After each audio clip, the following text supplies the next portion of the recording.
Wake up, gamers, because you're listening to the Big Think Dimension featuring Dan and Bob Video Games. You thought I'd let you do this at all? I was kind of hoping so, yeah. Chris Wolfhard. Play Cultic. And Dr. Aggro. Jim Ryan for Speaker of the House. A bold new horizon in American politics. Here on GigaBoots.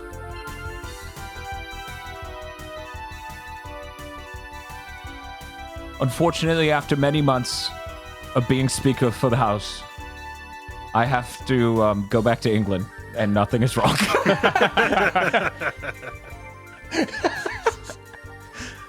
Wow. It was so kind of him to add that last part about nothing is wrong. I was worried something was wrong. Right? It's very believable. Hello, everyone. Welcome to Big Think Dimension number 242. The one where Bob and I are sick. Yeah. For anyone who missed why that might be. So, last Friday, as a part of the Donathon, we did the Wii Sports Olympics with Handsome Joe and Eric. Now, mysteriously, by the end of Sunday, me, Bob, and Eric get sick. The Wii Sports Olympics involves constantly changing who's holding a controller. Can you figure out how? Here's a hint. Handsome Joe has children. That's constant danger. Must have been that emergency alert system test. It activated your vaccine chip. It just starts playing the dramatic you music like I'm dying in the cave training. Why are you and I fine, Aggro? I got like 4 vaccines, and when you have an even number, it all evens out, so I'm good. Jesus. Oh, that's true. And I'm constantly wearing a suit made of lead, so we couldn't get through that. Oh, that might explain some of your other things that are happening. But yeah, Wii Sports Olympics was pretty cool. Hey, Bob. Hey. Talk about Wii Sports Olympics. We played all of Wii Sports original and Wii Sports Resort games. Technically, there were, I think, 2 in Wii Sports Resort we didn't play. I can't remember. Was it like an airplane one and one other? I don't know. Anyways, we had a grand time. Right. We played basically everything. We didn't really keep track of who was winning, so we don't have those. I don't know. We counted up the receipts at the end, and it was definitely me, not Joe. Okay, fair enough. Yeah, then who got sick? Dumb asshole. That's just more proof that Joe cheated. Yeah, obviously. He took the illness into his body in order to weaken me.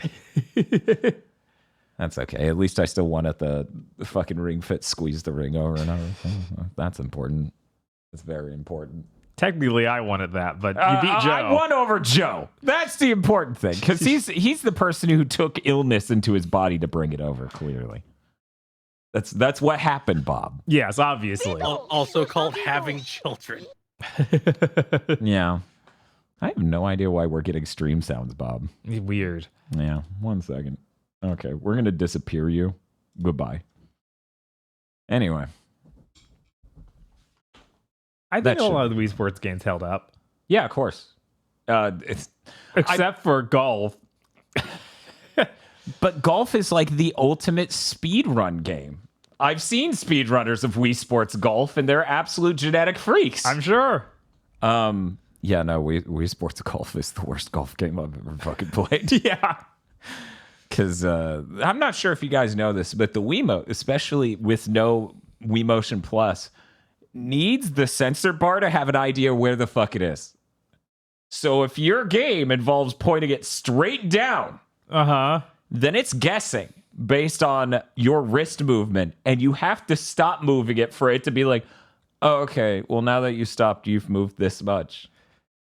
It is terrible. It is not sensitive. It is a fucking nightmare of a game. All right, and tennis is also bad in the original. I'm okay with tennis. Because it's nowhere near golf. No, it's not near golf, but it's the same thing I had issues with it back when he played it back when it came out. Yeah, I missed the ball because the dude didn't walk towards it even at all. That's okay. They needed to innovate that idea, that amazing gameplay paradigm, so that way Final Fantasy 13 could come in years later and do the same fucking mistake. Fucking goddamn it. At least tennis is tennis, not an RPG. Anyway, I'm gonna divert away from that. But yeah, no, it holds up. And during the Wii Sports Olympics, I was like, hey, Bob, see how we're in the year 2023 able to play the Wii's best launch title, Wii Sports, and have a great time. And there's no way in hell we could possibly do that for the PS3 or 360 launch titles. No. Cameo got that buff from the Series X implementation of like the extra power. Yeah. And it made it playable, but Yeah. it wasn't nearly a good time as Wii Sports was. Yeah, it runs at 30 frames per second. At now Maybe 60. there was Tony Hawk's American Wasteland. That was pretty good. Actually, Project 8 was the launch title for the PS3. PS3 for the 360. 360 came out a year earlier though. Order up. American. Yes. Why is What it making specifically sounds? Why is being this? Why is ordered? it hell? Subs. But yeah, I don't know why American Wasteland. Like, I don't. It's fine. It's not like Underground 2 or something. Yeah, when we went back and played that, I enjoyed that a lot more. I'm surprised it actually made it for launch on 360. But I Man, guess the PS3 was dire though. There was fucking nothing going on over there except Project 8. Yeah, Project 8's it, and it runs like shit, and everyone with the 360 is like, oh, it runs perfect over here. And I'm like, oh, man. And then a decade passes, and then I finally look into it and go, wait a fucking second. No, it doesn't. You fucking mean- liars. You mean you had more fun playing Wii Sports than you did playing Untold Legends Dark Kingdom? Yes. and there's also Genji and Resistance 1. Incredible games. You apologize to Resistance 1 for saying it in the same breath as Genji. Yeah, at least It's really Resistance funny 1 when had you go back to multiplayer. Resistance. When you No, go back no, to Resistance Bob. 1, you're like, oh, this is awful. He said apologize. Honestly, I am fully prepared for Resistance 1 to be terrible. I really need to replay it. Yeah, but there's a different scale of terrible. Oh, yeah, no, it's not Genji. Right. Genji's These really giant pretty, enemy though. crabs are robots and are sick.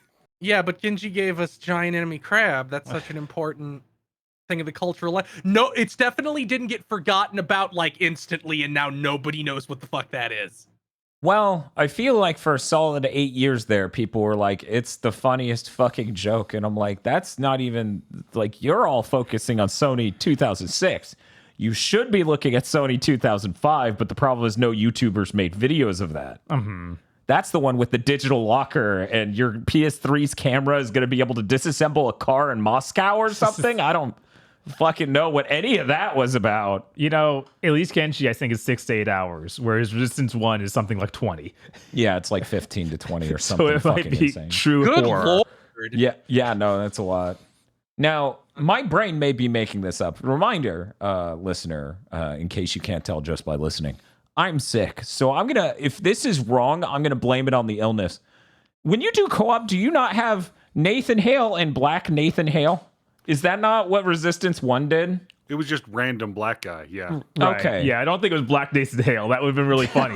They're like, hue, brightness. They Nailed should- it. When you pick co-op, it should like show him asexually reproduce, like he splits apart like an amoeba. Yeah, he just splits. You just see them give each other the thumbs up and then run into battle. So you should see, since we have these SSDs, games should have drop-in co-op again, and you like hit the co-op button and the character just immediately splits apart like that. Even like Mario games, so Mario just produces Luigi off of his body. God. Either that or like say it's a Sonic game. Sonic like fucking what is it? The Grand Namek just touches Tails' forehead and gives him the power of sentience. You just see Tails' eyes light up, and then it's like, oh, that's player 2 now. God. He gave him a soul. Man, What's up? Akira Toriyama's undefeated in, oh shit, these characters need to get stronger and I want to go to lunch in 20 minutes. What do I write? Yes. He really is. He's pretty good at that. But yeah, the Wii Sports Olympics is really fucking good. That was fun as hell. Yeah. I still feel like it was worth it, even though I've been sick all week, because it hasn't been like a horrible illness. Yeah, luckily it's just a minor cold sort of thing. It's not like we're dying. Well, see, luckily, Joe, yes, he gave us the illness, but he also filtered it through his body, protecting us like the commando and the image with the knives and fire and shit. And we're just lying there like innocent streamers hoping to not get sick. So he gave us the beaten up version. Oh, I see. Or the beaten down version. He defeated it already. Yeah, he weakened it before he passed it on like a fucking asshole. I mean, like a noble gamer. But no, it was worth it. It was worth it. That was a really great stream. I've been wanting to do something like that for a while. Unfortunately, from there's only one Donathon stream we got done after that because of how we got sick. That was Giving Games a Chance live for Foamstars, Crash Team Rumble, and after we, got done giving all these fucking chances for like 3.5 hours or whatever, we beat Yaiba Ninja Gaiden Z. Yep. Let's talk about the service games, because they're going to disappear. They are. There's no chance that they survive the whole entire year. There's never been a stronger week for these games are fucking dead than right now. Mm-hmm. Yeah, I'll honestly be surprised if Foamstars even ships. Like Yeah. Like if it's like still 6 months out, I could easily see them going, "This is done. Just shut it. Just shutter it." Yeah, no, it's true. It would not be surprising. Let's talk about Crash Team Rumble first. Sure. I expected to go into Crash Team Rumble and get one of those over-engineered games as a service MOBA likes. Mm-hmm. Instead, relatively medicated, relatively simple, playable. Yeah. Weird. I didn't expect to somewhat play. Like, they absolutely knocked it out of the park for the assignment of turn Crash into a fucking MOBA. They understood that fighting shouldn't be the main thing. Mm-hmm. Like, that's just there too, but the whole thing is just you collect Wumpa Fruit and try and turn it in. You'd have stuff in the map to buff how much Wumpa Fruit you get from a turn in. Now, before we continue talking about this, just to make it clear, I'm going to be positive about this game, but it is no Pokemon Unite. Now then, the problem with the free trial, the free weekend, is that we could only play as 3 characters. So the game did the most cruel thing in the world to me. It went, you unlocked Tana. You can't play as her. Give us money. Like, who do they think they're winning over by doing this? I don't know. And then it's not even just characters, it's powers. Like, one of the best moves there is this thing where you can drop down a giant dude who can knock people off of a point. Mm-hmm. You can only get that in the pay-for version. It's like, this game feels like I can't play it right without this. Oh, yeah, absolutely. And that's actually a much larger impediment than selecting characters. Yeah. The fact that it was they charged for it at all is so bizarre, because they obviously understood people weren't going to pay for this. It was only 30. Mm-hmm. Uh-huh.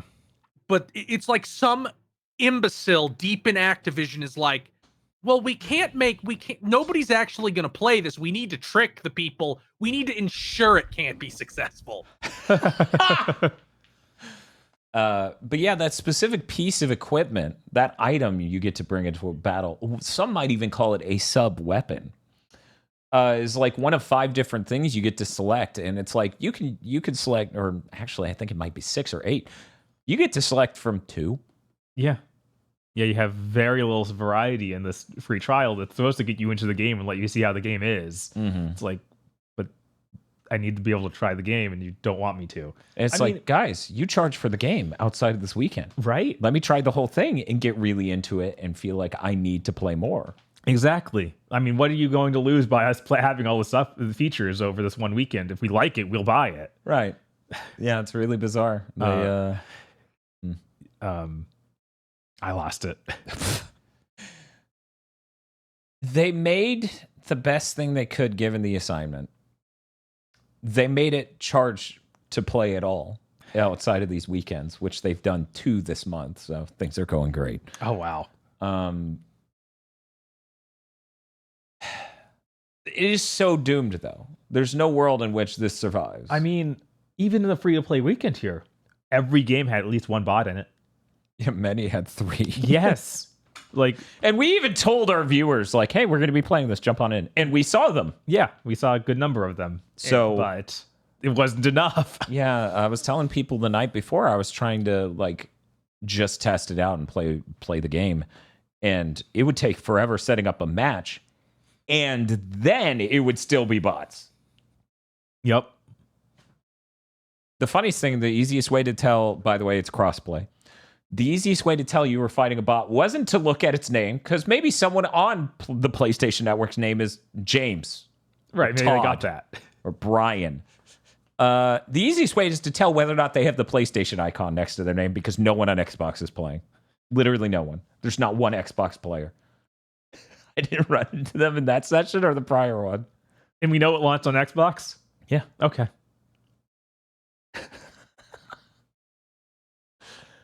Anyways, I'm looking forward to the new home for Crash Bandicoot, a platform where literally no one cares.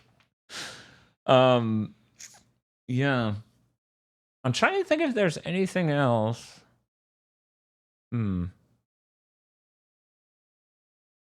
Anything else to say about it? Yeah, other than just it's such a bizarre idea. Like it's hard to grasp why they made it, why they made this. Other than Activision's insane, they need a service game. Yeah, Activision's insane. And they went, we want, sure, this collection of older Crashes touched up, made a lot of money. And then this new Crash also made a lot of money. But we need infinite money. So you need to make the genre infinite money game. Because this time it will work. Except allegedly, this was some random fucking project that wasn't getting off the ground, and they put the Crash shit on it after they had already gutted Toys for Bob. Is that what's up? That's what I heard, is that we have this shit that isn't taking off. We need to stick a brand on it. Oh shit, people are pissed we killed Toys for Bob after specifically quoting Crash 4 as saving our quarter. It came out. Yeah. You know, they deserve all the shit in the world for that. Yeah. So the thing we keep talking about, how it doesn't actually matter to giant companies how much money you make. If the executives decide that you didn't make it in the way they want, you will still be killed. I'm not sure how much more I need to talk about Crash. You, Bob? No, there's really not much else to say. Imagine jumping and spinning to break boxes and get fruit, and then you turn in that fruit. Okay. Yeah, it was one of those things where it's like this was neat to play for this weekend, but I don't think I'd ever want it booted again. I mean, I might boot it ever again if it wasn't $30 fucking. Yeah. And I could play as Tana. Because playing as only 3 characters really sucks. Oh, that has some of the worst cosmetics I've seen implemented. Yeah. You get like a hat for Coco. It doesn't fit her head right. It just sits on top of it. This is what I get for not trying the hat on Coco. I saw you saying that, and Eric's also talking about it. I'm like, I didn't look. Really, for me, I think purple Crash is like miserable as a skin. I'm like, what is he's purple now? What's the what? He is. All right, sure. Anyway, that's enough about that. Foamstars. Hey now. We played Foamstars. Yeah, we did.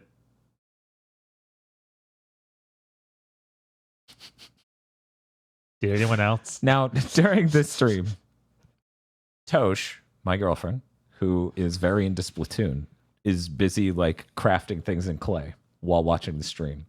So if you can imagine, it's just the Breaking Bad meme where she's in the van screaming.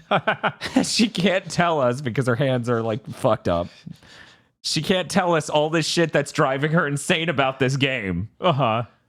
As she's watching. Yeah, for people who don't know, Foamstar is blatant ripoff of Splatoon. It's Splatoon, but with ideas that make it actively worse. Yes. Let's get into it. Third-person shooter. Every weapon in the game has drop on it because they're all bubbles. Fucking bubbles. If you hit the ground and your bubbles are already there, you build up foam, which causes elevation. Now, Bob, say the line. It's like Fracture on PS3. And you're just going to have to trust him because none of you fucking played that. I bought it and didn't even play it. To be fair, I bought it for $8 off a Target clearance section like 2 years after it came out. Right, of course.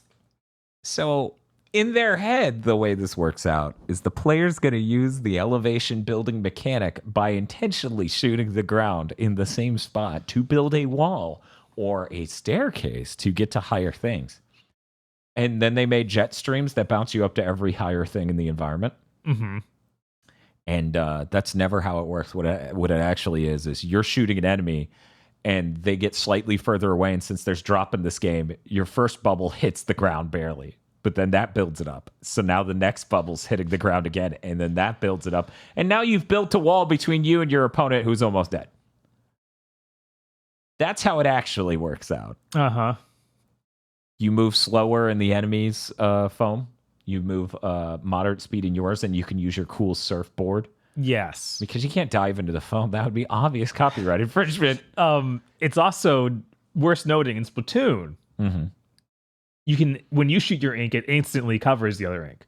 Because they have this building mechanic, you need to unbuild their foam before you can make a path. Yeah. So it's just worse. The one mechanic I like in the game that's different from Splatoon, aside from good netcode, is they have a surfboard cash-in, where in order to get enemies, you encase that you drain their health bar by hitting them with the bubbles. Then they can get encased in a bubble, and if their ally hits them with the surfboard, they bring them back from the dead. If you hit them with the surfboard, it cashes in the kill. If it times out, then they die anyways, but it takes a significant amount of time for that. I thought that was neat. That adds a dynamic to the way the game's played that is at all different from Splatoon. Yeah, it was kind of neat. That's it. That's the everything else is just a frustrating. We invented a third wheel.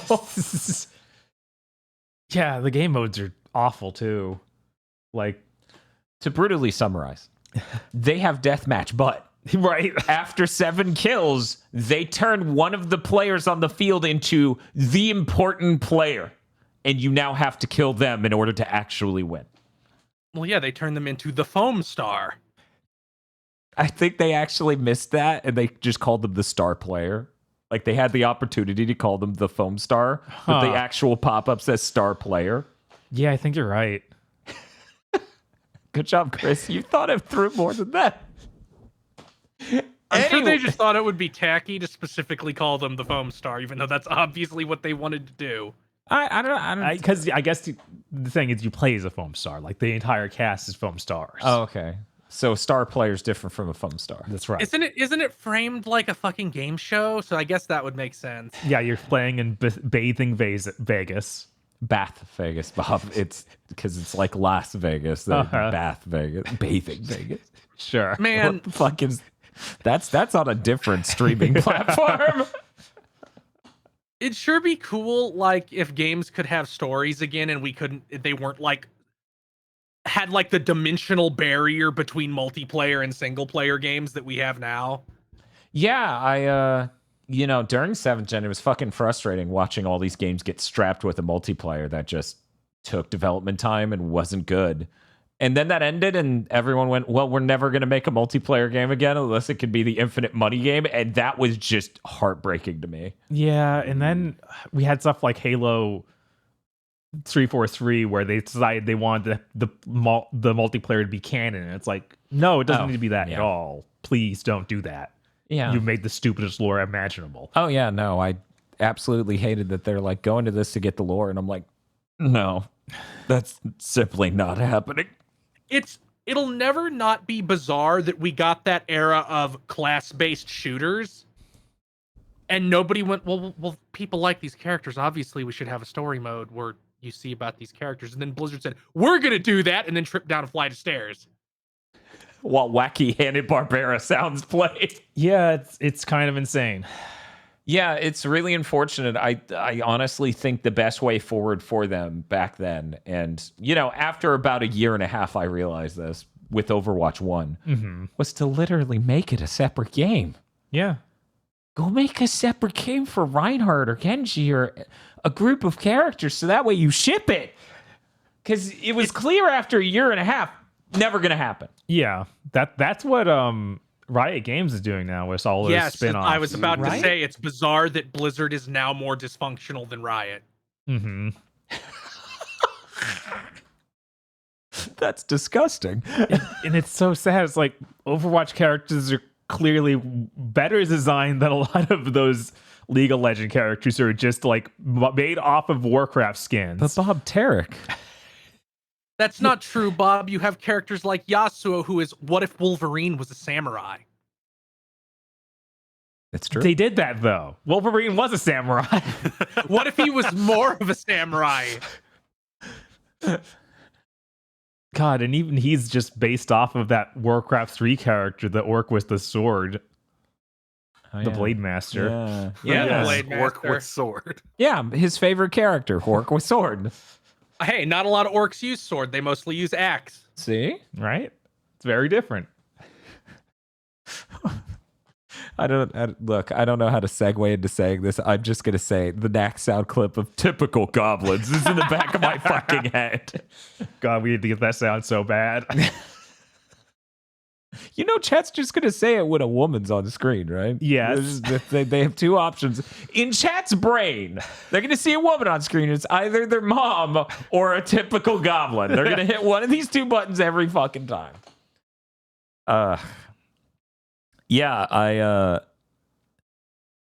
We're about to see live service games implode really bad. And so it feels even more nightmarish to be like, please just ship a game and maybe have a multiplayer mode, or just ship a cheap multiplayer game. Right.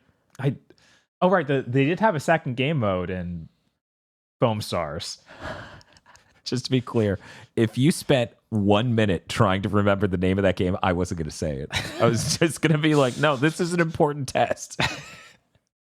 Every company should have to deal with this test with the name of their game. Uh-huh. Because I played Silent Hope, which I will be talking about later, but every time I go to say the name, I'm like, Lost Hope. No. Wait. Fuck. So, Bob, would you like to describe the other mode? The other mode is insane.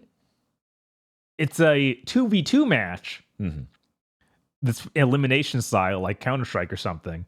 But then the other two players because there's still 4-player teams, the other two players stand outside of the ring shooting in to form foam and make pathways. Yeah, because their normal shot types only affect the terrain. And then their abilities are changed to actually do things to enemy players, but they have cooldown, of course, so you can't really keep doing that. Right. And it seems kind of like the idea of like dodgeball, the odd man out to sit back and help. Mm-hmm. But it just comes off as weird and bad. I think I may have ended up liking that mode more than the other one. Because the thing we need to absolutely clarify for anyone who didn't watch the stream, who's still not there yet, there's only one way to match make in Foamstars. That's having 2 teams of 4 people. Mm-hmm. So the 2v2 mode means half the people are stuck on the outside and half the people are stuck on the inside until the round ends, and then it's first to 2 wins. That doesn't feel good. No. But I don't know. There was a little bit of sanity that came from that compared to the other mode. The other mode, good lord. Yeah, it is just a mess. Yeah. And their maps are some of the maps are way too small. Like you just can't really do anything other than be shot. Yeah. This isn't like Splatoon where it's an absolutely massive environment. It feels like even the largest one here is maybe a third the size. Yeah, and then even that's like an open field almost. Mm-hmm. Which you don't have like super long range weapons, so you can't be sniped or anything. Right, but it doesn't feel like interesting either. Every shot type has to drop because they're bubbles. The designs for the game are neat. I think they surpassed the what I'm going to call the Destruction All-Stars hump. They get a little bit past that. You either end up on this end of Destruction All-Stars designs or this end. And I think because of the average Destruction All-Stars design, not the highlights, but the average ones, that puts it lower than Foamstars.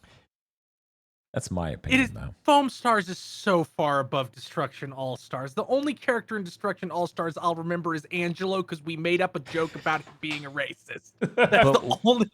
What about the Daft Punk helmet kitty?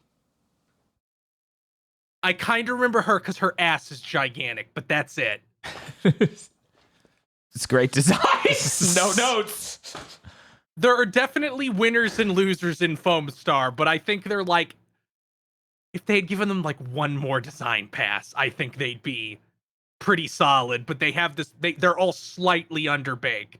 Yeah, there's just something a little dry about these nuggets. Yeah. You know? Yeah, they do all feel like they're missing something. They just need a little bit more sauce. And one of them's just Tracer. I was like, you're just Tracer. You're Tracer mixed with Sarabella. That seems weird. And then it's like, they're from England. And I'm like, you couldn't even... from Philadelphia, because we couldn't do England because that would be obvious. What the fuck are you talking about? Anyway, Foamstars will be dead. That stream will be the only evidence of it. I will be shocked if they launch the game. Right. We haven't seen Square cancel one of these yet, but they don't really do these often. So, but nobody canceled these until the past month when they were all like, they're dead. Get rid of it. I don't know. I feel like there was a lot of turn on these years ago too, but they'd launch first. They wouldn't cancel before they came out like they just did. Right, but not everything can be hyenas. Right. Yeah, like even Sega did it. And this one doesn't seem like it probably wasn't that expensive. So I think just kill it will be a lot more likely. I don't know. I feel like the assets here are mastered at a pretty high fidelity, like the animations, the environments, the characters. Mm-hmm. I think they spent a decent amount of money on this. I think this is being developed internally, even so. Yeah, knows? People were saying it's Creative Business Unit 2 and Toy Logic. So Toy Logic is the external support on that game. But yeah, I don't know. Square honestly just puts up their service games and then they cancel them by the end of the year. Usually, that's what happens with all those spin-off mobile things like Final Fantasy VII shooter. First Soldier. Yeah. Final Fantasy VII gun. They'll probably ship it because they've had like almost as many successes as they've had failures. Like that stupid fucking "We Are Under Attack, My Lord" Final Fantasy 15 one is still one of the top grossing mobile games every month. Yeah. So they might just bank on maybe this will work, and then they'll see it slam into the wall, and it'll be dead in a year. Right, and that's the thing. Based on Square's history, I would say it's staying up, and based on the current climate of all these service games disappearing and getting canceled before we even get to see them, and all these other things, part of me thinks maybe it doesn't shoot. Yeah, no, it's very possible. We live in that world. I haven't seen anything for like a survey yet for it, so I wonder if they're even going to do that. If they're like, no, this was just a network test. It's going to be out in like January. We'll know if they put out a promotional image that says we learned a lot about the closed beta. That's how you know they're going to cancel it.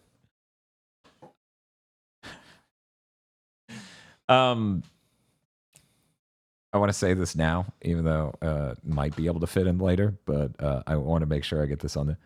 Sony paid way too much money to hire Bungie to tell them, these live service games aren't good enough. And then the apocalypse for live service games happened. What the fuck?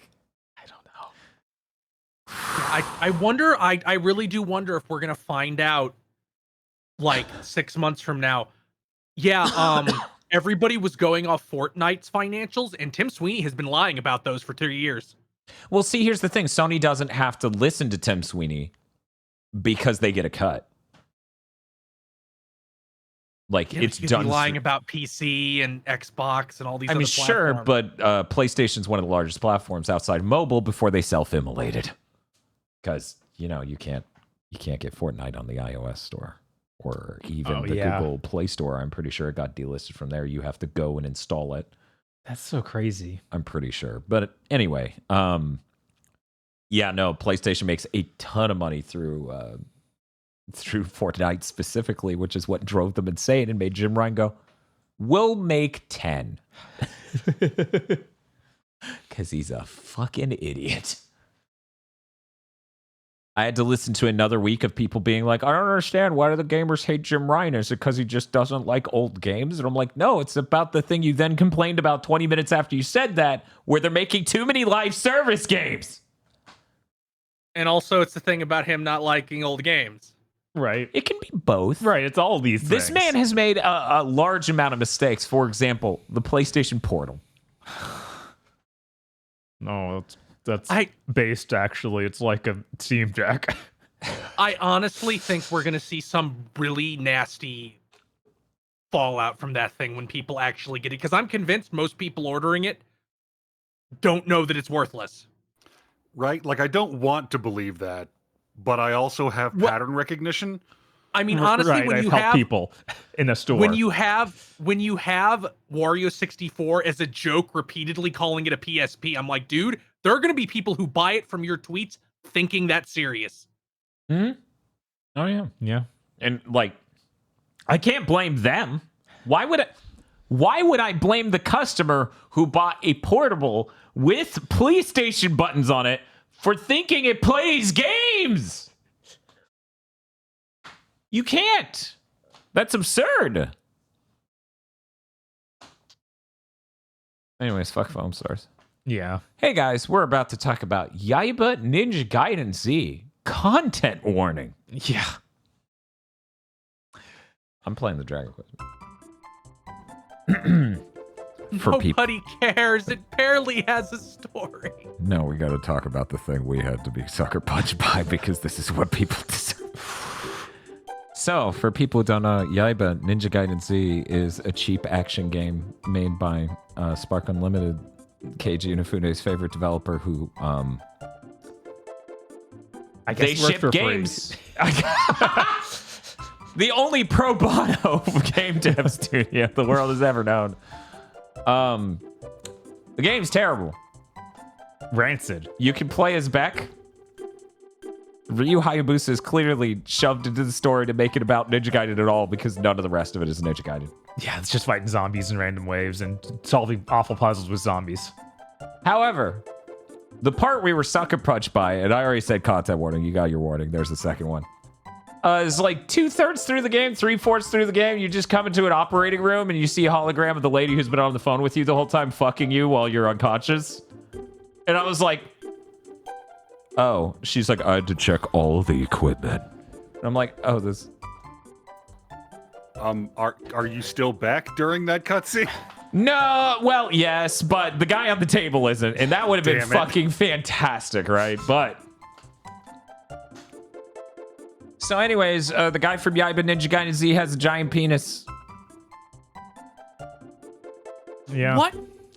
What the fuck is up with these fucking, we're gonna reboot, soft reboot, whatever, this Japanese action franchise? It's important we make it clear the protagonist has a huge dong. Like, how? This was it. It's so insane to me that these people weren't like pilloried by everyone, because this was still the era of we need to fix the dude broness of games. And both of these titles, I feel like, either got totally ignored or were vaguely praised. Mm-hmm. Yeah.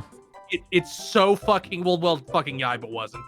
Yaiba fucking tanked into the core of the year. Everybody fucking hated that game. Yeah. And But if it had been like 1 point more competent, it would have gotten the DMC defenses. Oh yeah, for sure. They'd be like, this is the first good one.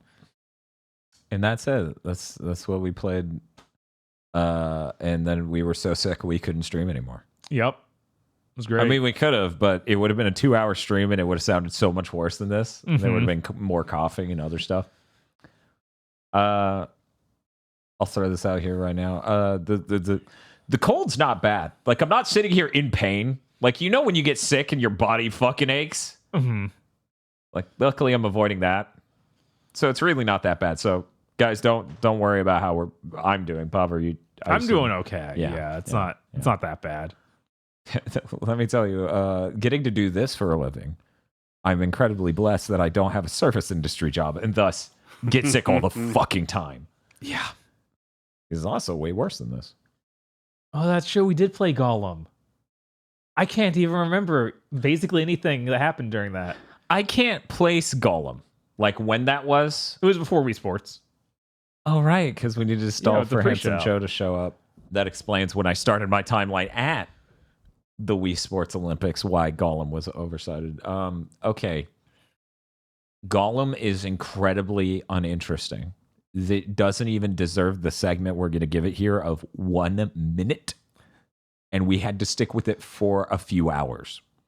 Gollum is the definition of, hey, we have IP. Make your weird, cynical idea of a weird budget AAA game featuring character with narrative conceits for shitty levels.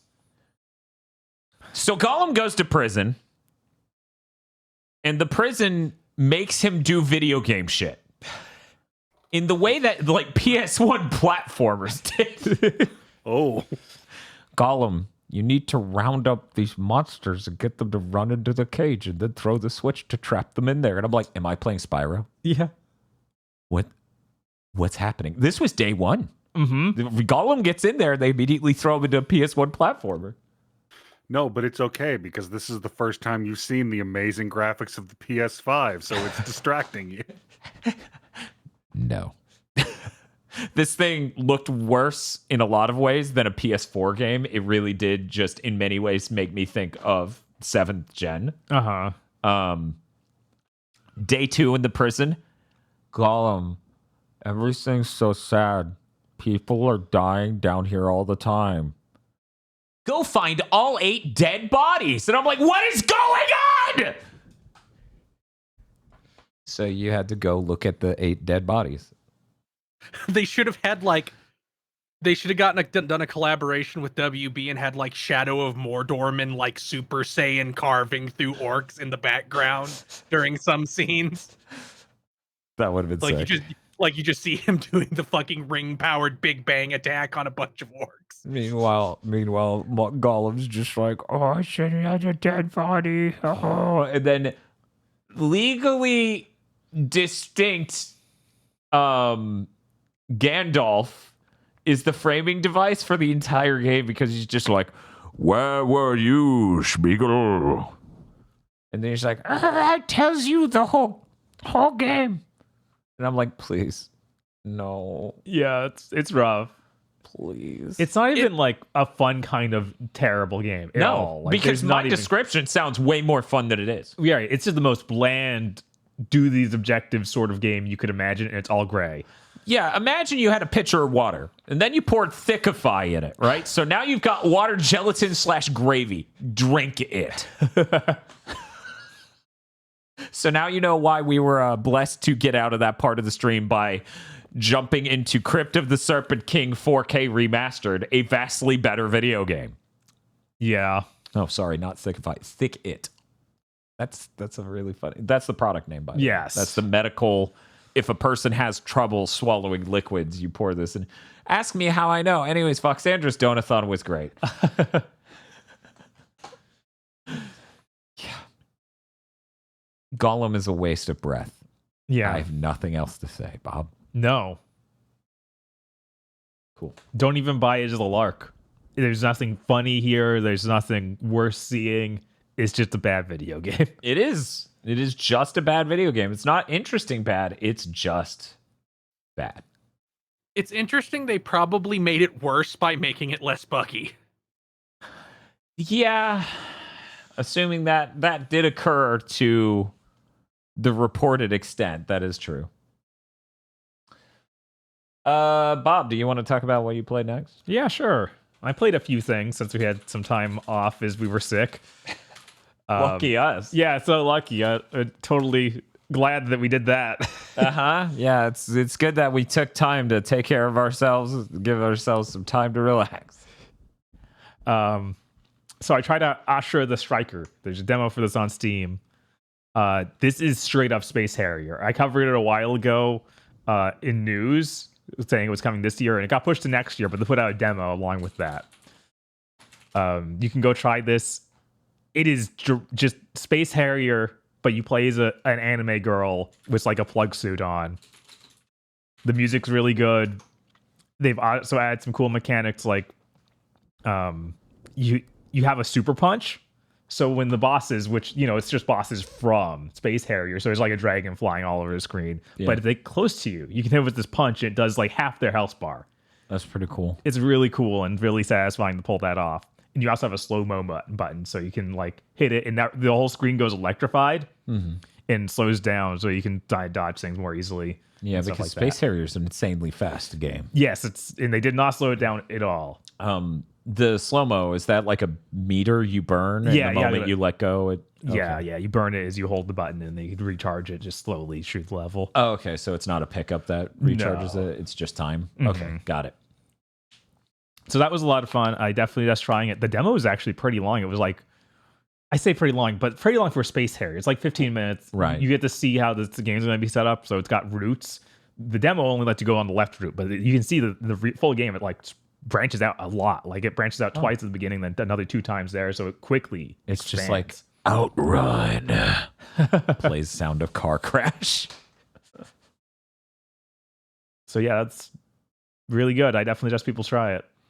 It's really unfortunate that this isn't coming out this year, because then we could have had the Space Harrier of the Year category. Is there that and Air Twister? Oh yeah, Air Twister is escaping phones and mobile, right? I forgot that was actually going to hit this year because I actually read an interview with Yu Suzuki about it today. Oh yeah, yeah. No, that's supposed to be coming. What is it? The end of this month, November, something like that. That game's really great if you want to listen to Legally Distinct Queen. Yeah, not too distinct. Let's be real. They could get sued into a crater, but yeah, he actually in that interview talked about the composer, which is apparently he's just a fan of whatever band that is. It's like that band's whole thing is just stealing Queen songs. Cool, neat. That's a hobby. They're a Bandcamp band. They get away with it because the government's eyes don't find them there. That'd be really funny. I also tried out Phantom Fury, which they put a demo up. This is a sequel to Ion Fury, the Duke Nukem published by 3D Realms. And it was fucking Gearbox won't let us make a Duke Nukem game. We'll use our Bombshell character and make a Duke Nukem game. Mm-hmm. I did not play the original one, so I don't know much about how that is. But this one's weird. It's also made by a completely new developer, like completely different. They're not a brand new dev or anything, but it's a different group of people. Yeah, it's Slipgate Ironworks, weirdly enough. And while playing it, I was remained way more of Half-Life 2 than a boomer shooter. What? Yeah, there's weird physics stuff going on all the time. The enemies take a lot of bullets to kill and are kind of spongy. And just something about the way you move and select weapons feels like Half-Life 2. It even has a physics puzzle that's really bad. One of the first things you do, and it is you get this giant crane and you pick up boxes and move them and make a staircase with them. Mm-hmm. And it does not feel good. The crane like hooks goes directly into the box and just clip into it and pull it up, and it's a whole mess. And then after I beat it, the checkpoint's really bad and it does not have save states. So I died instantly and had to redo a large chunk of the level in that puzzle. Because they didn't checkpoint even when the puzzle started or after the puzzle was finished. That wasn't great. It also, the UI reminded me of Deus Ex Invisible War. Is that the Xbox original one? Yes. Oh, okay. So everything, when you like mouse cursor over something you can select, it gets this little box frame in just the same way as that did. And it has lots of weird interactable stuff like that of like, I can flush the toilet. I can use the vending machine and hit all the different buttons on the vending machine to drop out Cokes. Okay. Which is, that kind of stuff is neat. But yeah, the shotgun sucks. Ah, well. So it's like not doing too good as far as shooters go in my brain. I really still want to try the original because I assume that's way more like a boomer shooter and probably way more fun. Yeah, I was like, what do you mean they didn't? I had to look into it. Like, yeah, they also released an expansion for Ion Fury like 2 days ago. Okay, I think I read about that too and I was very confused because, you know, that's weird, right? You announced the brand new one with the demo for it and you released an expansion for the old one? So here's the weirdest thing about the studio. I was curious why I might know of them. Mm-hmm. I look it up in their first game that they made, and they made it. It's not a port. Is that absolutely ancient 2013 Rise of the Triad thing? Yes. Oh yeah. What? Yeah, that's the same studio. Weirdly enough, Yeah, most but, of their recent stuff is them porting or co-developing. This is like the only game they've just wholly developed for a while. What a weird thing. Ion Fury is much, much closer to like Duke Nukem 3D, Right? Or things like that. Hearing that Phantom Fury is more like Half-Life 2 is very strange. Yeah, and then she still does the like Duke Nukem style bad chick quotes. And it's like, then this guy's gonna shoot me to death with his flamethrower because I can't kill him fast enough. Oh, you also get a super arm that punches stuff, and it doesn't kill anything. Like that dude's armor who has like a flamethrower just kill me through it. It's like, I'm sorry, you did give me some justification to use this. I have to charge it up. It takes forever, and it puts me right in their range. So They did go 3D for this, so maybe like moving it forward in the shooter timeline is intentional, but it's weird to keep all the aesthetics and everything like that if you're gonna do that. Yeah, it's truly bizarre to like make this game in Unreal Engine 4 when like one of the hallmarks of Iron Fury is that it's made in build. right. Oh, did they switch to Unreal 4? Yeah. You can't make a 3D game in build. It's not a real 3D engine. Right, of course. But I mean, it makes sense to switch off build. It's insane they used build. You know what? I'm gonna say people who say build is a 3D engine have more legitimacy than Nvidia saying that DLSS 3 generated frames are real frames. I'll hear them out first. Fucking Christ. Yeah, you can hardly tell the build engine isn't real 3D until you go into a room that's multiple layers and the enemies in layers above you cannot perceive you exist even if you're shooting them. But yeah, I think this game could have been really cool because I actually did like Half-Life 2 back in the day, but every gun just feels weak and it didn't work. As far as other stuff I played, I finally finished Sea of Stars true ending now. Cool. Yeah, the final dungeon and boss of that game. What does getting the true ending entail? One moment while I hit this button. You basically do a bunch of side quests. Okay, that's all. Okay, sure. Yeah, you have to collect all the rainbow conchs and then do all the side quests. Oh. Collecting a bunch of shit that are in random chests is not. Well, it's like the sword in Chrono Trigger. You have to get the rainbow shells. Yeah, it's the same exact idea. Yeah. Oh, is it? Mm-hmm. Well, yeah. Yeah. But aren't those just for a really good sword? I don't think they impact the ending. Right, but they made the part of the ending. What if they did now? Rainbow Kongs? What is this? Donkey Kong 64? CONCH. I would like to know. Launch. Somebody timestamped the part of the, because I just got the VOD up in the last week and a half. Somebody timestamped the part of the Super Mario 64 DS playthrough where I go, no, they took my childhood favorite game and turned it into DK64.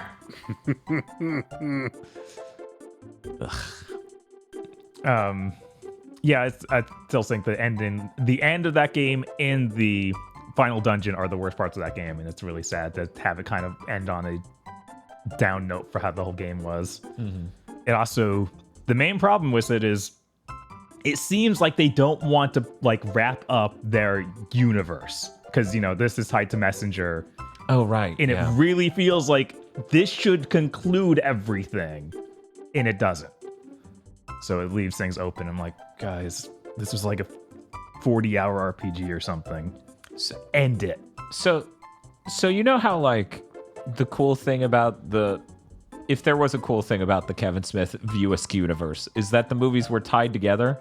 But you also notice not every movie ended with, well, now we gotta head off to do something ambiguous because we're a part of a tied together universe. Yeah, I really need people to like accept this. Star Wars didn't have Episode 4 A New Hope in its title initially. That was added later. Just make your thing, give it closure, and then you can justify more later if you want. Right. Yeah, and it also, like, for so much of this game, kind of understood what was cool about PS1, Super Nintendo style RPGs, like Final Fantasy and all these games. Just, it was a fully inclusive thing. It didn't feel like there was something else. Right. And then it misses that completely. Yeah, Chrono Trigger's fully inclusive, and then they decided to ruin it later. Yeah, exactly. Radical. So that's all I have to say about CSRs. Okay. I still really like the game. I just wish it had a good ending. Cool. And then I finally got to play a decent chunk of Fate Samurai Remnant. Oh, 1 second. 1 second. I gotta push the button, otherwise we get shot to death. Game code provided by Koei Tecmo. Whoa. Thank you for the code Koei Tecmo. Yes.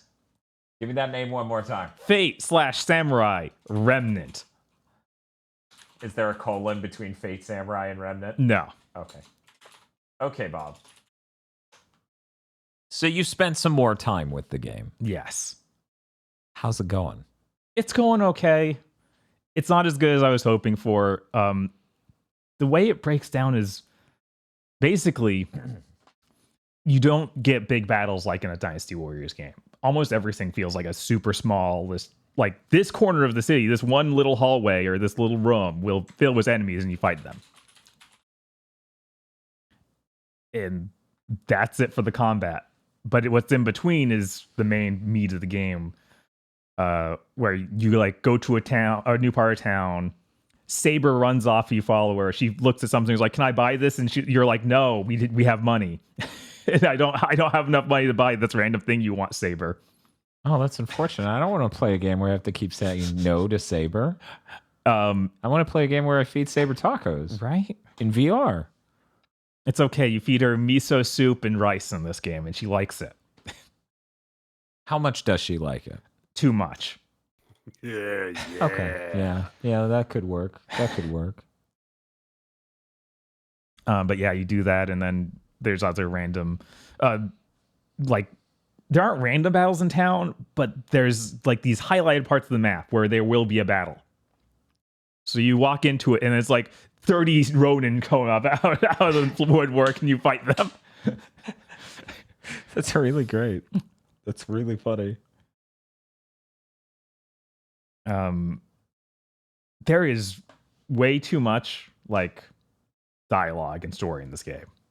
I played it for 8 hours or 9 hours to beat chapter 1.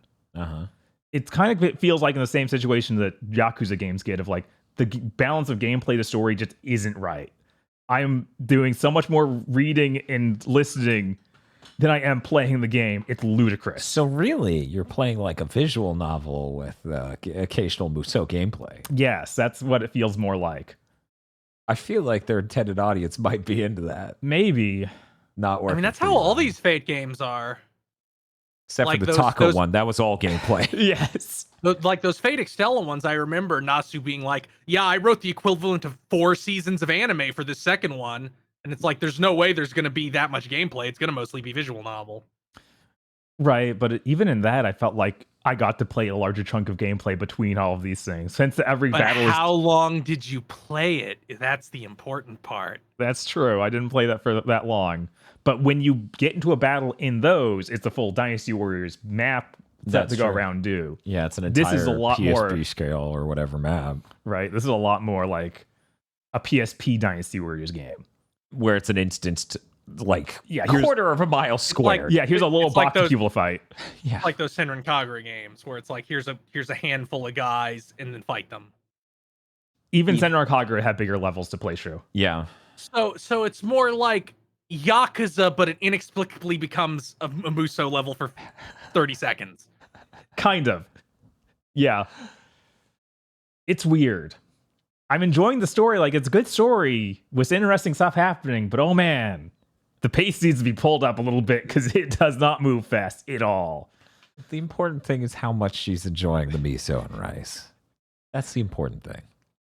And I did run into Miyamoto Musashi in this, Whoa. who is okay. You play as the adopted son of Miyamoto Musashi from your timeline.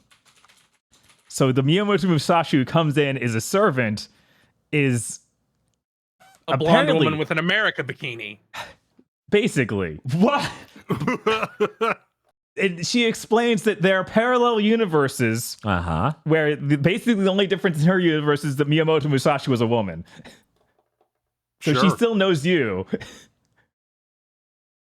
All right. It's really weird, and I guess leaves open for any number of situations of like the saber that's with me isn't the saber that you know, but she is somehow. Because she's apparently raised in like Heian era Japan or something. Like all the stuff around here has been super vague, but it's like, no, you drew saber but turned her hair black and made it a little they're gonna- shorter. It'll just be one of those things where it's like they're a lot alike, but not the same entity for some reason. I'm honestly waiting for Nasu to be like, yeah, the Throne of Heroes just on a like, you know how everything becomes crab on a long enough time scale? Like the throne of Heroes slowly turns everything into Saber. Mhm. Was this the true goal of the Human Instrumentality Project? My God. I leave things to you, Bob. And then I just get up and leave. Weirdly, it has the parts where you run around the town and do that stuff I was talking about. But then it, like, after 4 hours or something, it broke into this, here is your board game style map that you go around. Connecting pathways for the ley lines. Uh-huh. And you have to, like, if you connect something behind an enemy, it'll break them off from their ley line. They'll disappear and stuff like that. And if you run into an enemy on this board game, you then do a little Musou battle. And it's like, this is the most PSP Dynasty Warriors it could be. Right. Yeah, absolutely. It's really bizarre, and it feels like it's going to be the game half flipped between these two modes of like go around town and actually do this and do this weird board game mini game mode.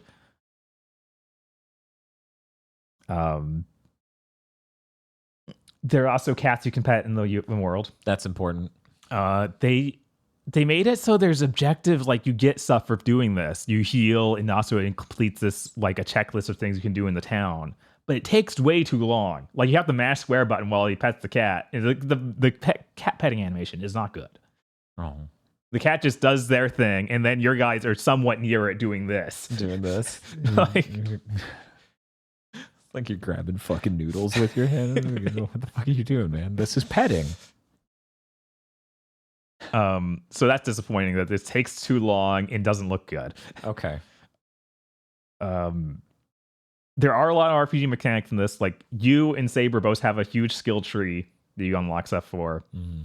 You have your main swords have 4 different customizable pieces you swap out, which are like random drops for each piece, like the scabbard, the hilt, all this. Mm. And they have their own stats that are very much randomly made. Like some of the later Dynasty Warriors and Samurai Warriors did that, where it's like, oh, you'll constantly swap out your weapon because we're just dropping stuff at random. Right, yeah. And that's sort of that idea going on. So yeah, this game's got a lot of neat stuff. It's just a glacial pace. Yeah. And also it makes me wish it was like a regular Musou game frequently, because I'm like, most of this game I'm stuck playing is just the main character and Saber. Uh-huh. And I can't even like, you have a special move, a special bar that builds up to switch to Saber, so you can't play as her for a long period of time at all. Because they made her super OP. And they eventually, after many hours, like 6 or 8 hours, was like, here, you can play as Musashi. I'm like, oh, this is cool. This was one fight. Now I'm back to these two forever. I kind of wish this were a Musou game so I could just be like, I want to play as these servants I like. Right. And with these cool designs and larger levels, but no, I don't really get that. Gilgamesh runs a store in this. Okay. That's pretty cool. It really makes me wish that this game had English voice acting, because I think he has one of the best like English sub actors I can imagine. He's done by the same guy as Jin Kisaragi in Blaze Blue. Oh, nice. Yeah. Very good. But yeah, that's all I really have to say. Okay. Did you play anything else? No. Okay. I guess that means I get to talk about Silent Hope. For anyone who doesn't know, Silent Hope is being developed by the same people who make the Harvest Moon that's over there at Marvelous. It has the Harvest Moon cow in it. There you go. I feel My like God. 70% of people who can care, they're already on board. This game's an isometric dungeon crawler. If this was many, many years ago in the PS1 era, you might call this a roguelike, but that term has been so changed nowadays that tells you nothing. Right. You go down in this abyss floor by floor using one of 7 different characters that are each their own different class, killing enemies with this 3D video game with an isometric camera, getting abilities, leveling up your skills, getting equipment. And when you go back to town, you get to upgrade the equipment, craft new things, farm, etc. Now, you do this through the 7 vendors that are, in fact, your party. So you go to the alchemist and you're like, I'm going to need you to alchemize me some gold. And they go, okay, it'll take this amount of time. And then conceivably you could be that person going in the dungeon, which makes it no longer make any sense, but I don't care. When I was playing the demo, I noticed that, and they swap out. So I think the main character, generic man, he can do any job. Ooh. So he's just oh man, look at this all-rounder. Yeah. Nice. It is a really fun game. It is that exact type of action RPG that I enjoy, the very light one, where it's like you have these abilities and cooldowns, you have these snappy attacks, and every character is really different with their attacks because, like, I'm using like a warrior who can class up to be a paladin at some point. There's the main character who's like generic hero man. You have a fucking farmer. You have a mage caster. You have all these other players who have like an archer who have really different ways of attacking this. And everyone's keyed to a different color. So, you know, one's purple and one's red and one's a blonde guy with blue clothes. They've got really cute designs. It's very chibi aesthetic. And it's delightful. I love how cute this game is. In fact, you jump into the first floor of the abyss, even though it's called a floor because they put 1F. Mm-hmm. It's that one floor is 8 actual floors. Oh, it's very confusing conceptually. But you go in there and like the first mob of enemies you hit is straight up just the beginning of Secret of Mana style enemies. Like here's a lizard knight and a cute rabbit-like thing and this other thing. And I'm like, oh, this is great. This is an adorable game. I've really been enjoying it. It does the good thing that feels good and is morally correct of if you upgraded your weapon, you feel really strong. You spent a currency, you broke down other weapons to get the currency to upgrade. Guess what? You're hitting like a fucking truck now. So it's a real RPG. Yeah! It's been a nice change of pace. The different floors all have different aesthetics elements to them. You know, you'll go to like the starting one, which is really basic, like, oh, this was the town, and it doesn't have an elemental attribute that the enemies at large have. But then eventually you get somewhere like an ice level. And so the enemies will be ice themed, and they'll let you know on the select before you go in, like, hey, we recommend the element fire, but also there are lightning things there, so maybe earth. Maybe look into that. And so you can shove the Magistones, which sounds like a weird Saturday morning cartoon that everyone forgot. Yeah. Mm-hmm. Into your weapon, into your equipment, a lot like a Diablo, and give yourself that elemental ability. Nice. It also has side effects like stat buffs and things like that. So you have different tiers, of course, of rarity for all of these things to get more absurdly powerful ones. The second world is a fun Halloween fall festival. And by beating that completely, I got... So I'm playing as someone who wields a greatsword or an axe. I got a giant greatsword that was a daikon radish. It wasn't just a joke weapon. That's actually something you could use. It was so good. It was powerful. Great. It was so good to go into the next level, slap a fucking like firestone into it and just wreck shit. It's so good. Another thing with the game is that as you go down these floors, reminder, there are 7 characters. You can play as any of them at any time. There are stones that you walk up to on a floor and you can just tell it, swap out now. Like this character's weak, this other guy's going to be suited to this floor, swap it out. Or you can return to town. So would they be healed up? Like, or do you transfer health to the next guy? Bob, I would love to tell you that. I would love to give you that information. Here's the problem. I chose the right character, so I haven't swapped once. So it's a real RPG. Yes.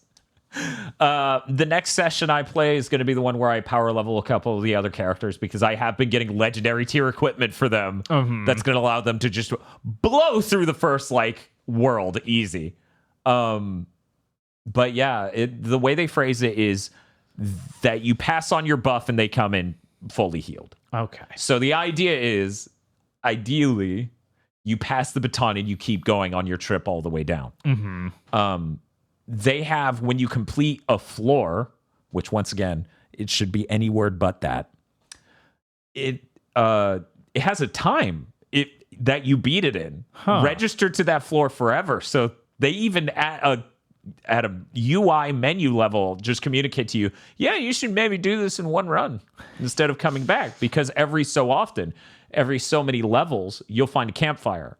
And if you go to re-enter the dungeon, you can re-enter at the campfire floor. So it's like every 4 levels or whatever. But, you know, really, you should enter at level 1 and then do the entire thing in one run. Yeah, obviously.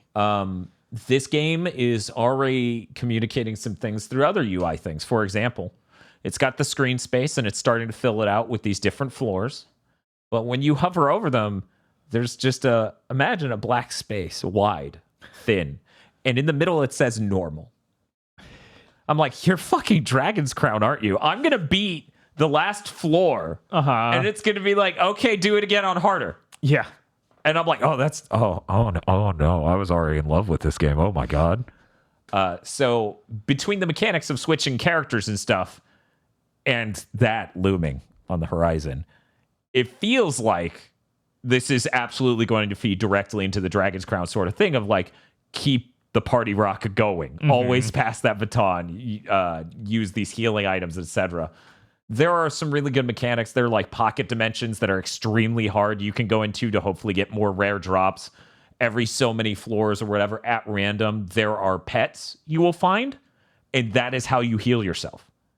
They're like a cute fox spirit, and you'll come up on it and you'll pet it and it'll heal you. Do you mash square button? Is the animation bad? It's okay. The camera's like a million miles away and it's isometric. So if the animation's bad, whatever, it doesn't matter.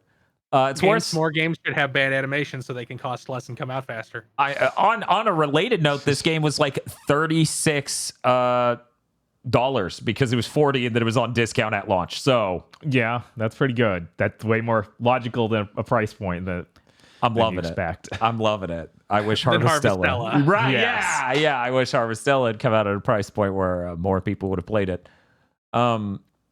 This has been a great time. I really enjoy it. It's very simple though. You know, my character specifically has a 2-hit combo and a dodge button. And since the 2 hits take so long to do, but the second hit's more powerful, you're really just measuring out when your enemy's going to attack because they have good wind-up animations. They have good tells. And then you're dodging the second you get that second hit out, so that way you hopefully dodge what their attack is. You can mix and match your skills from all 3 classes, your starting one, and then the 2 you can level up to get after that in order to make your custom set, which is appreciated. I don't want to whole swap all 3 skills when I change classes. You get to level up the skills individually, so if you think me using one character is absurd, you have no idea what I've done with my skills.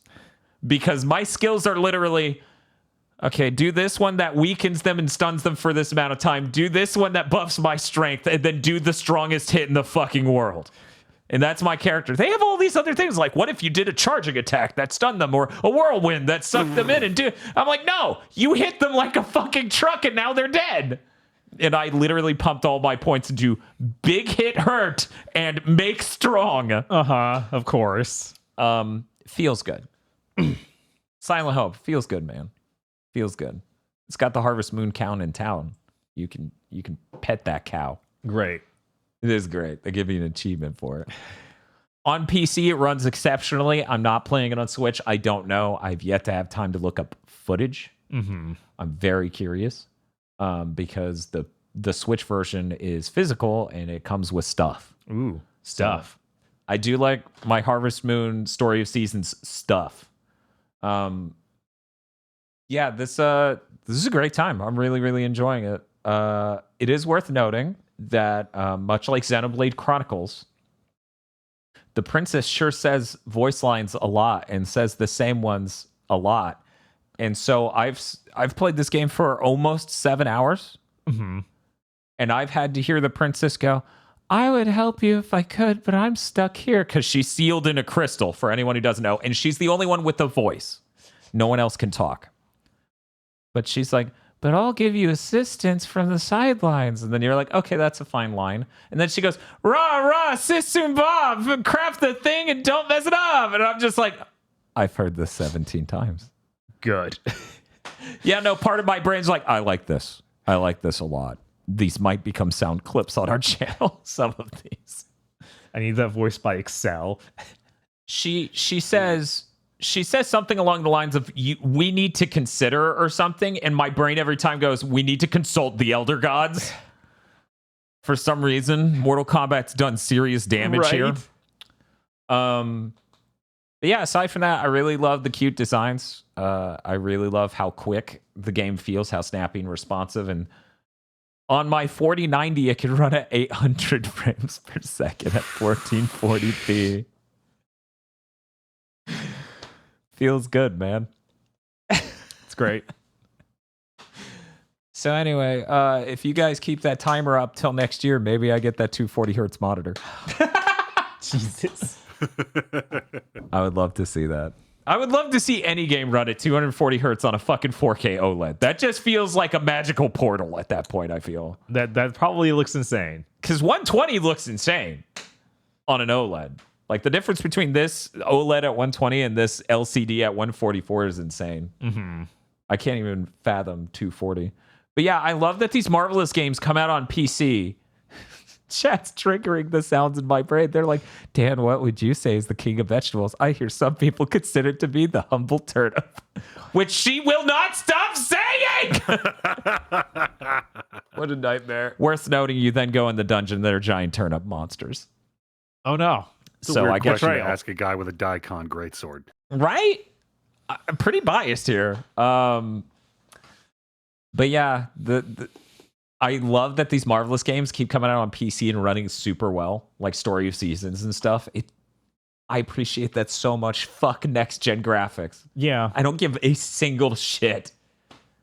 Yeah, it's Samurai Remnant's really weird because most of the time it's super smooth, but then once in a while you could turn a corner in the city and it's like loads everything in and runs bad. Yep. I hit like one of the bosses, let's say the third. Yeah, it's the third. And they cast a spell, but it was like off screen. I'm like, oh, it stuttered. That's like the first time it's done this, because I guess that effect wasn't properly precompiled or something. That was it. Huh. Feels good, man. I'm a little sad, though, because I bet if this game comes to PS5, I bet it doesn't run at 120. Probably not. And I really want that. It's so cool to see. It looks so smooth. And the animations, though, they're not like, ooh, next gen, like Uncharted 4 tier or anything like that. That fidelity, it still looks nice when you see a good animation run really smooth. Mm-hmm. I have to say this because I've seen people go, yeah, as someone in the industry, we author our animations at 30. And I'm like, as someone with eyes, I don't fucking care. You can offer them at 30. It's still going to look better interpolated at 120. Go fuck yourself. But anyways, that game is really cool. I suggest giving it a try. There is a demo. This will be on my Game of the Year list. Unless something horrible happens. Which I can't imagine. I'm a good chunk through the game. Right. Because of my amazing strategy of, what if I leveled one person up and they just wrecked everything? Sure, there are 6 other people, but what if this one person wrecked everything? I mean, that's usually a good strategy. It's Didn't working work in out Octopath 1, but, you know. But that's it. That's all I'm going to talk about when it comes to Silent Hope. Look forward to future updates on how any other character controls. And I think that's all I've been playing. I mostly did work on the channel, like VODs and other management, and prepared for Soul Reapers over the last few days. Hey, Chris. And healing. And was healing. important. That's true. I actually, multiple times, have slept like 12 fucking hours. So, you know, that's how you do it. I thought I was getting sick, but then I slept for 14 hours and it went away. Yeah, and that was the thing with us. Like Bob and I weren't sure if we were sick or if it was the donathon. And I was like, and then we waited all the way up until the last minute with the Sarasonic marathon. And it ended up being like, oh no, we're just legit sick. We should take the day off or otherwise it's going to get disastrous. But yeah, a lot of the time it is just exhaustion, just sleep. Hey, I would simply just sleep, says the workaholic who doesn't sleep because he. Anyway, you don't need to tell me to sleep. I'm the guy who has like sleep is the source of all human power tattooed on his forehead. Like I am from a family where I think my parents have taken a nap every day for the past 30 years. Oh damn. Oh damn. I have to be in the state to do that. I have to literally, like, sometimes we do, and this has happened a few times this year, probably 3 this entire year. But we would do Big Think, we would do whatever other podcast. Maybe we do a third podcast or trailers. And then if I'm in the right physical state, I'm like, okay, time for a car nap. And I'll just go outside and sit in my car. Anyway, thank you everyone for helping fund the hybrid. But I played. You played a video game? I played Infinity Strash, Dragon Quest: The Adventure of Dai, game code provided by Square Enix. Man, it's cheap. Man, it is insanely cheap. I am talking the vast majority of the story is conveyed through a motion comic made of screen caps of the anime with a filter over it. Now I have to ask, because the PS5, when you hover over the icon for the game, it sounds like a cell phone somebody held up while the TV theme song played, and then they made that the sound it plays. Are the screen caps at least good quality? I mean, as far as I can tell under the filter. Okay. Oh, the filter. The filter saves it. Yeah, there's like a scroll, like a beige scroll effect over a lot of it. Hey Bob, we're talking about Infinity Strash. I figured. Be right back. Inexplicably, this game's dubbed, which is probably why I got as into it as I did on that stream of it I did. Because there is just something to hearing people dramatically yell localized Dragon Quest spell names that's really delightful. Also, it was dubbed by the Ocean Group, so you're getting to hear a lot of classics like Brian Drummond, Ocean dub Vegeta. That's great. That honestly makes me be like, well, maybe I'll go back and watch the anime if they dubbed that. They did dub it. That's in fact, I'm pretty sure the reason this is dubbed is because they went, hey, dub this game. Actually, what I think happened is because inexplicably some voice lines in this are sped up. Weird. Which makes me think, oh, you pulled these lines directly from the anime dub, I bet. Yeah, maybe. But I bet they did this game at the same time as they dubbed it. That makes sense. It's trying real hard for the no money. Like every time there's an in-engine cutscene, they are trying. Like they look pretty good for how no money this game is. Like if the whole game had in-engine cutscenes, I'd be like, sure, this is fine. This is like a solid tie-in title. That's kind of crazy. Like like a boss fight had a unique mechanic.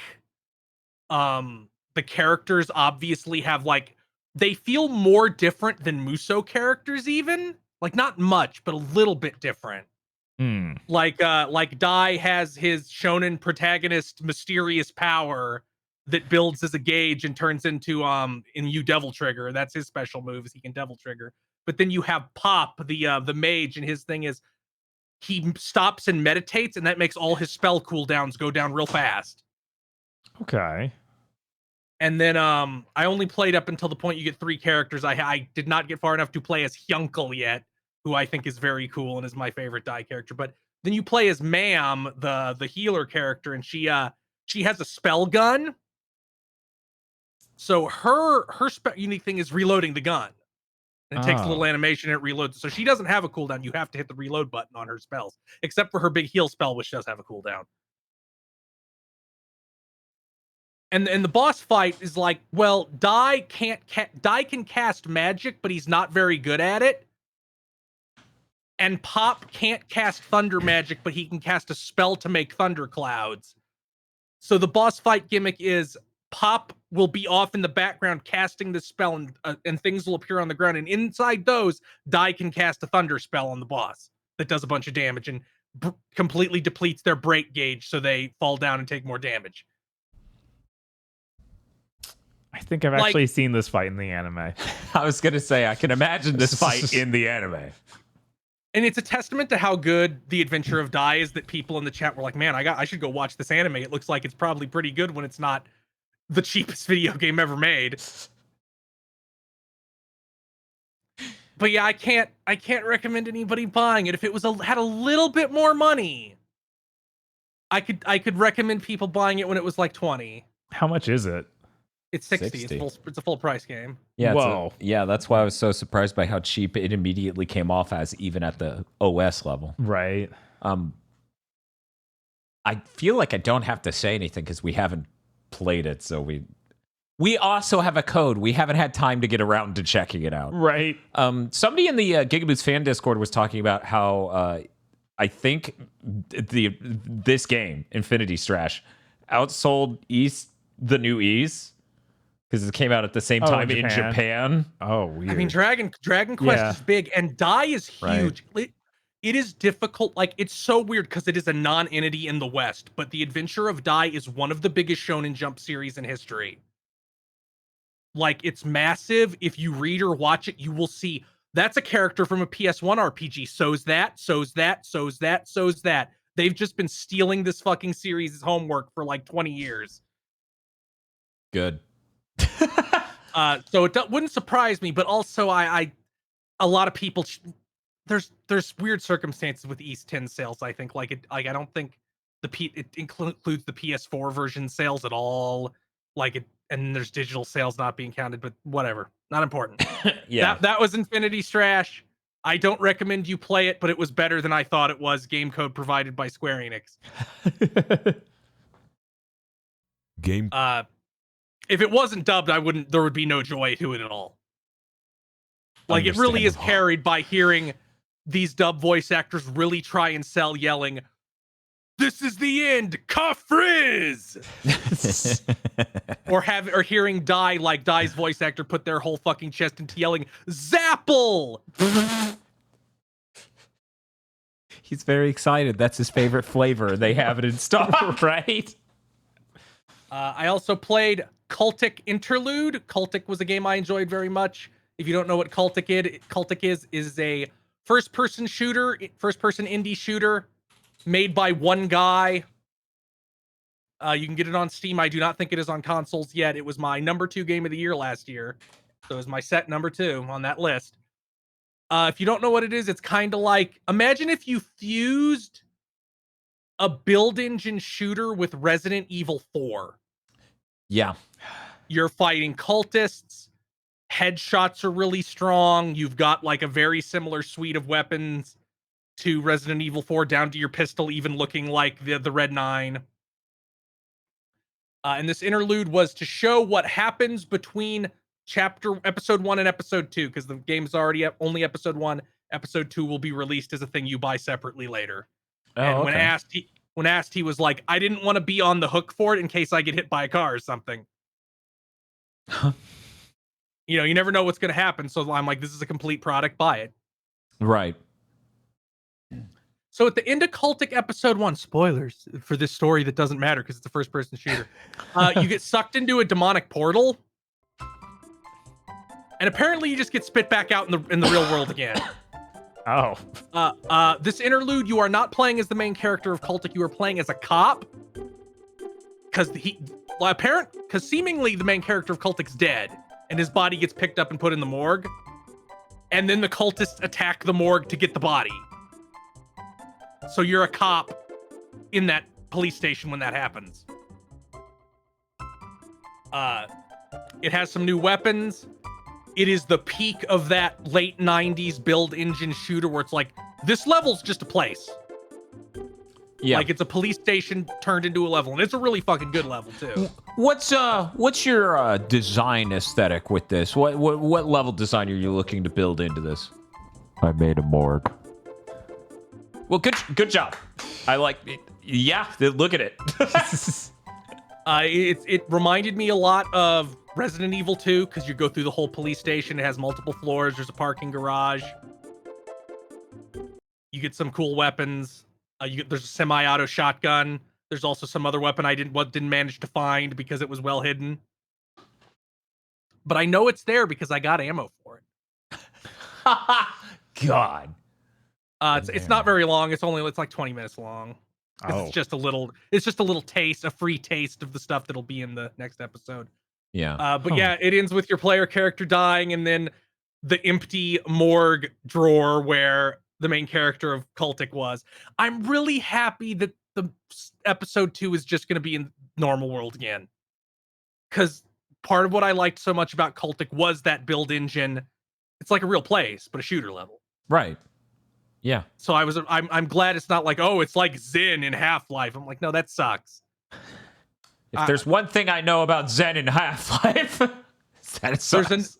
We have plenty of shooters that take place in hell. We do. I would much rather have a shooter that takes place in a McDonald's. I mean, fair. That is one of the best Call of Duty levels. It's also one of the best Duke Nukem 3D levels. Ah. Duke Burger, and then you go to the drive-thru in the Duke Burger, and it plays I'm sure to this day still unlicensed Beavis and Butthead clip where they go away, we're closed.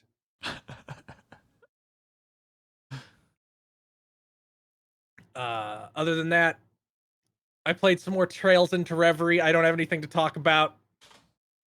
It's Trails into Reverie. It's going to be like 80 hours long. It's going to take a while.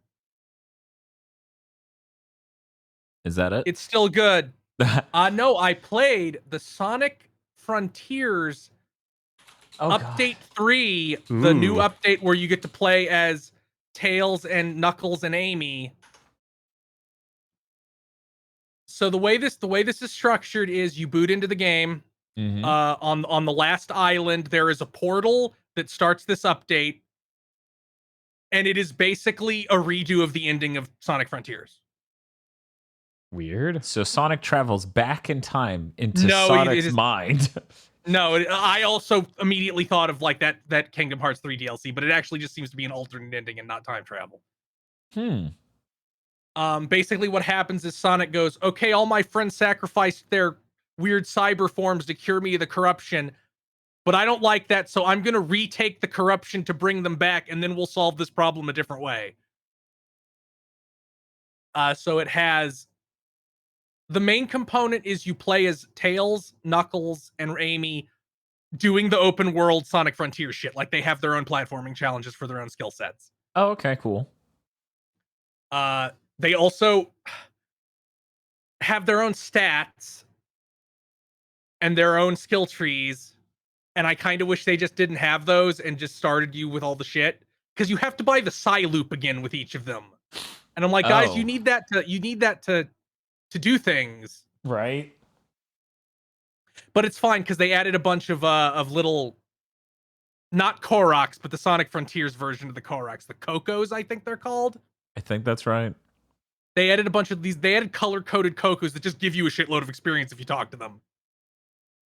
And they also added this thing where it's like, remember the Star Drop rain, like the Conpeto rain? Yeah. In the base game. Now it just drops a ridiculous amount of level up materials. And it happens every single night, basically. So you get one with every character almost immediately. So you just run around and then max them out really easily. So Amy can double jump and she can hover. All her stuff is based on her tarot card gimmick that was from Sonic CD and then never used again until Ian Flynn brought it back for the comics.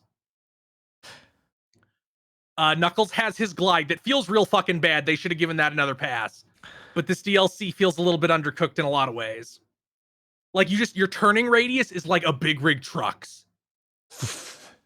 I mean, that's authentic to Knuckles. And Tails can double jump, and he like jumps, and then he turns on his tail and like hovers a bit, and then shoots up real high, and slowly comes down. So it's this weird, really weird double jump. Huh. I don't like how that sounds. Each character has their own thing they can do when you max out their rings, like Sonic got infinite boost. Amy's is some shit that doesn't matter. Knuckles is you no longer lose height while gliding. So you just fly. Yeah. And then Tails is summon the fucking plane and literally fly. Well, that's cool at least. Yeah. So once you get that with Tails, it's like, I don't have to engage with the platforming to collect this shit. Hmm. So the way it works is you do little busy work as them, then you switch back to Sonic, and they decided this needed to be a challenge DLC also. Hmm. So you have to do these 5 towers that are precision platforming challenges that are like 10 minutes long each to get to the top of them, and then do a combat challenge at the top. These platforming challenges are grueling.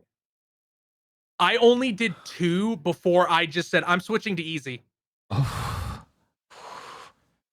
They're bad. I was outright like, guys, you didn't make a game tight enough for this. Like I did 2 of them and I didn't feel any satisfaction from doing them. I was just glad it was over. They're real fucking hard. I'm actually struggling to imagine this because I haven't seen it, but everyone's saying this too. It's a lot of like look in the right direction at the right time and homing attack the right thing and know this other thing is up there, and like navigate all these platforms that are slanted in a way you'll just fall off if you're not boosting. Mm. It's rough, and they're long, and there's no checkpoints on any of them. It's like start over from the beginning. They don't even have the courtesy to fucking kill you. You just fall all the way back to the bottom and have to start over. Yeah. That happened to me once in the base game on one of the really high up towers of the platform, and it was funny as shit. and then the combat challenges are also real weird and grueling. Like, it's like, one is real easy because you just parry them, and it's simple. But then the next one is like, we're gonna trick you and tell you all your skills are turned off but side-loop, but you don't actually need to side-loop because it's the enemies that like cover themselves with the shield that you have to side-loop them to break it. But you don't have enough time to kill them if you're doing that. So what you actually have to do is bait them into throwing their shield at you like a projectile, jump into their face, parry it when it comes back like a boomerang, and then beat on them and parry it each time the shield tries to come back. And it's like this because it is training you for a future mechanic in this DLC, perfect parries. So the last one of these challenges is do the first 3 Titan fights, and I mean all of them, including the set PC, your normal Sonic climbing them to get the Chaos Emerald part. What? You have 400 rings. You can't gain more rings. Also, you can't parry them. You can perfect parry them, but you can't normally parry them. I tried that about 5 times before I turned it to easy mode, where the perfect parry window is way bigger. Because again, you didn't make, I'm sorry, those Titan fights were cool, but they're really janky set piece things. Yeah, having played those twice back when it came out, because I played my own copy after doing the stream, they were just transparently something you never want to play again. I mean, I would love to play them again. I think they're fun. They're a lot less fun when you have a really strict time limit and they make you do the set PC parts. Mm-hmm. Yeah, I think it was fun, like, to go through once, but like, if you want to, like, you saying this has a huge challenge in the combat is like, that's the last thing I want to hear. Yeah, frankly. that's like, yeah, it's insane to turn these janky set piece things into a skill check. Mm-hmm. But I finally got through it because I learned that using the supersonic psi loop just totally trivialized the boss. Also, all your stats are set to 1 during these, so you can't cheat by using the stomp and then 75% of their health goes away. Oh, that's fucked up. That is important to me, damn it. The first one and the third one, the big guy who's Ava Unit 1 and then the knight with the sword and shield were fine. The wyvern in the center is the one that's a nightmare because you have to do a 5-minute long set piece before the fight starts, and you have to counter him multiple times before you can even hurt him. You have to parry him multiple times before you can hurt him. That was the nightmare that hung me up even on easy for a long time until I learned the psi loop tech, in which case they become helpless and you can take half their health instantly. So the reward for all of this is that that was the super secret warrior training that the dead civilization gave to Sonic so he could go Super Saiyan 2. But before that, I'll talk about the new cyber levels they added, because they added a new set of those. They're fine. This is the point where I have to point out that I have there's a distinct split between me and a lot of Sonic fans, where I like Sonic because it has a nice aesthetic and style and cool music, and it's fun to go fast. There's another part of the Sonic fan base that is really attached to the idea of levels having lots of routes, and I don't give a shit about that at all. Yeah. Like, I would much rather have 1 or 2 really well-designed routes through a level than a bunch of less polished ones. I think in this case, it's different from most Sonic games because the cyberspace levels have, time trial mechanics built into them. And that was my favorite part, basically, of the core game. So hearing they have more of those is really good. I'm very curious, how many more do they have? I think just 6, as many as on one island, because they rehashed the whole last island. Okay. So it has the same layout even. So I assume it's just I think either 6 or 8. So there's a decent amount. Did they ever change the physics of those cyber levels to be the same as what's in the open world? Or is it still a weird difference? I mean, I couldn't tell you. You can fully tweak the open world now. They added tons and tons of things there, so maybe you could tune it to be like... They also added a spin dash that seems to just break the physics in the open world. It's like you do it on a incline and you shoot 1,000,000 miles into the air. That's good. So about how the fun of fucking Frontiers wasn't, we're going to build a really refined game around these mechanics because the mechanics can be busted. That's awesome. But then you do a new version of the final boss. Oh, I'm going to push the fucking dragon crowd. Okay, spoilers. You do a new version of the final boss where it fuses with the moon. Oh, okay. And it is the most broken thing in a game that I've played in living memory. It's not broken in a you can't complete it way, but imagine 2 steps jankier than any of the Titan fights in the base game. It's pretty janky. It is really fucking janky. Luckily your stats are not nerfed for that, so I had 999 rings and max stats, so it's I can brute force whatever weird mechanics you put into this that you're not going to explain to me at all. It's apparently so bad that somebody's yeah, if you fill out the map for this update, the Elder Coco tells you how to beat the final boss. Oh my god. Which I figured out anyway because it is somewhat obvious. But yeah, Sonic goes, forgive me, Master, I'll have to go all out just this once, and then turns into Supersonic 2, which is just hypersonic. Yeah, as it should be. And now you can parry the boss because you couldn't parry him in that first phase. But so he goes Supersonic 2, and then you can perfect parry him and beat his ass. Except I didn't even need to do that. I just beat his ass because my stats were too high. So you're gonna raise the difficulty and play through this again? Fuck no. Surprising. Look, if you're a sicko who's really into this, more power to you. But the difficulty aspects, and to their credit, outside the last the thing where do 3 Titans in a row. changing it to easy made it almost inconsequential. Like it lowered it from seeming to me seeming insurmountable unless I just chipped down this rock wall with my face. Because that's how it felt. It was one of those where it's like, like, for example, Dan, you beat Mega Man in base recently as Mega Man. I sure did. And I'm sure you think if you ever had to do it again, it would be easier. Yeah, of course. I don't think it would be easier if I ever had to do those first 2 towers in this again. I don't think it would be easier. It felt like I lucked into succeeding more than mastered the mechanics and took advantage of them. But easy mode spawns so many more springs and balloons that basically just completely trivialize the platforming gauntlets. Now, to people who might be confused about this update is completely free, right? Yes, it is. Okay.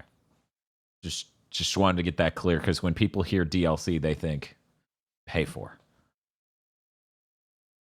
But I liked the cool thing at the end. I wish they didn't make me eat a couple bricks to get there. I think the new characters control fine, except for Knuckles' glide, which controls pretty bad. They also added in like the boost rings from Sonic Adventure. So I'm like, are you guys remaking Sonic Adventure 1 soon?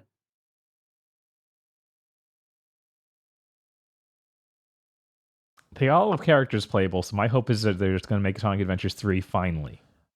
Well, I mean, that seems like that's what I would like, but also you always want to, correct the ship totally before you make a new thing. So making a remake of 1 and 2 would help with that. I mean, the funny thing is, like, no matter which one they're doing, that means they get to ship a Chow game too, which means it'll be the best-selling Sonic in forever. Right. Because they'll finally give the audience what they crave. Chow game. It's cool to finally play as more characters in Sonic again. It's been fucking forever. It's been literally since 06. Yep. I'm painfully aware. Yeah, do you ever think about how Sonic 06 like defined Sega's relationship with the franchise and what they would do for 16 years, but Western companies release games worse than it constantly? I have to squeeze this in. Technically, in Sonic Boom, he plays as characters that aren't Sonic. That's true. Technically. But you're only playing Sonic Boom, so you know. And why would I play Sonic Boom when I can watch Sonic Boom? But yeah, it's free, so I can't complain too much. I don't understand. I think they probably should have had a little bit of foresight as to who would be playing this update. Children. Because like if people were going to come back to this game, this was the update they would come back for, because it lets you play as more people. Mm-hmm. Mm-hmm. And to their credit, none of the alternate character stuff is gruelingly difficult. It's just the Sonic stuff. And you can just turn it to easy. So I guess it isn't that big a deal. It still upsets me that I had to try it at all, though.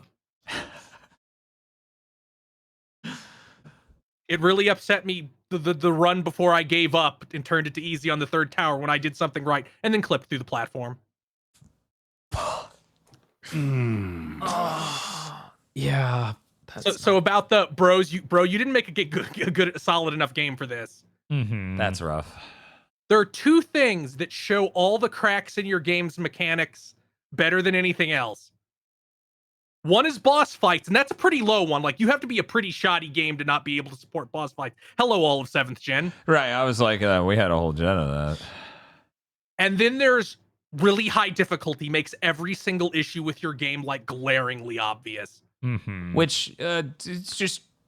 I've expressed these 2 separate notions, but I will now combine them to present to the audience. Hey, you know what would be an easy way for the Metacritic on everything to just bomb? If the difficulty was raised slightly so more reviewers had to thoroughly engage with the mechanics. Because until it's a problem with most people, they just go, oh, whatever. That gets a pass. Yeah. It wasn't until the Lord of Shadow DLC that I saw a number of people just be like, oh, fuck this game. This controls like shit. I'm like, it's been that way the whole time, my man.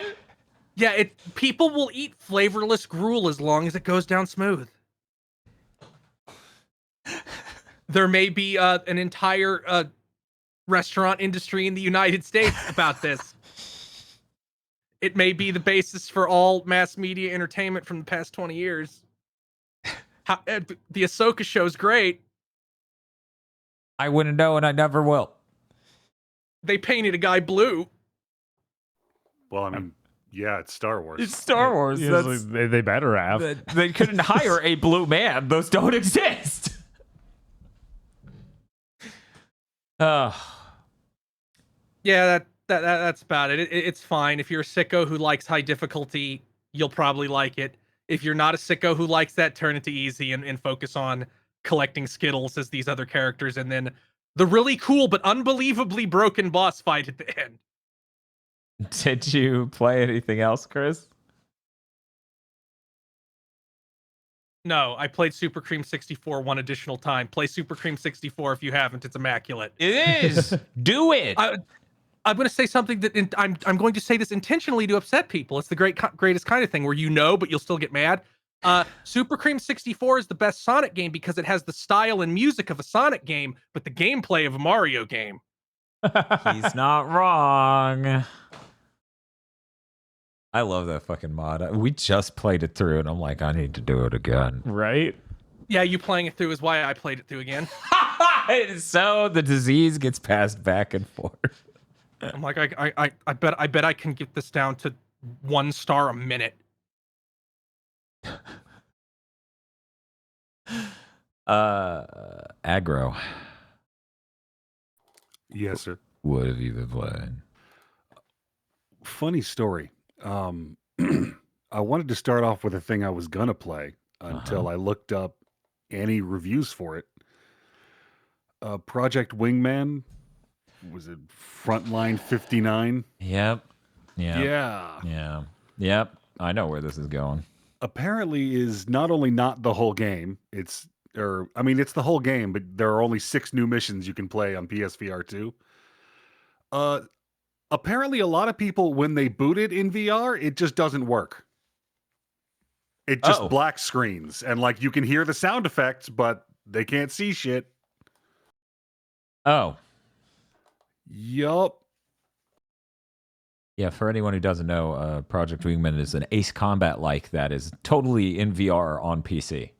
And they announced a PSVR 2 version.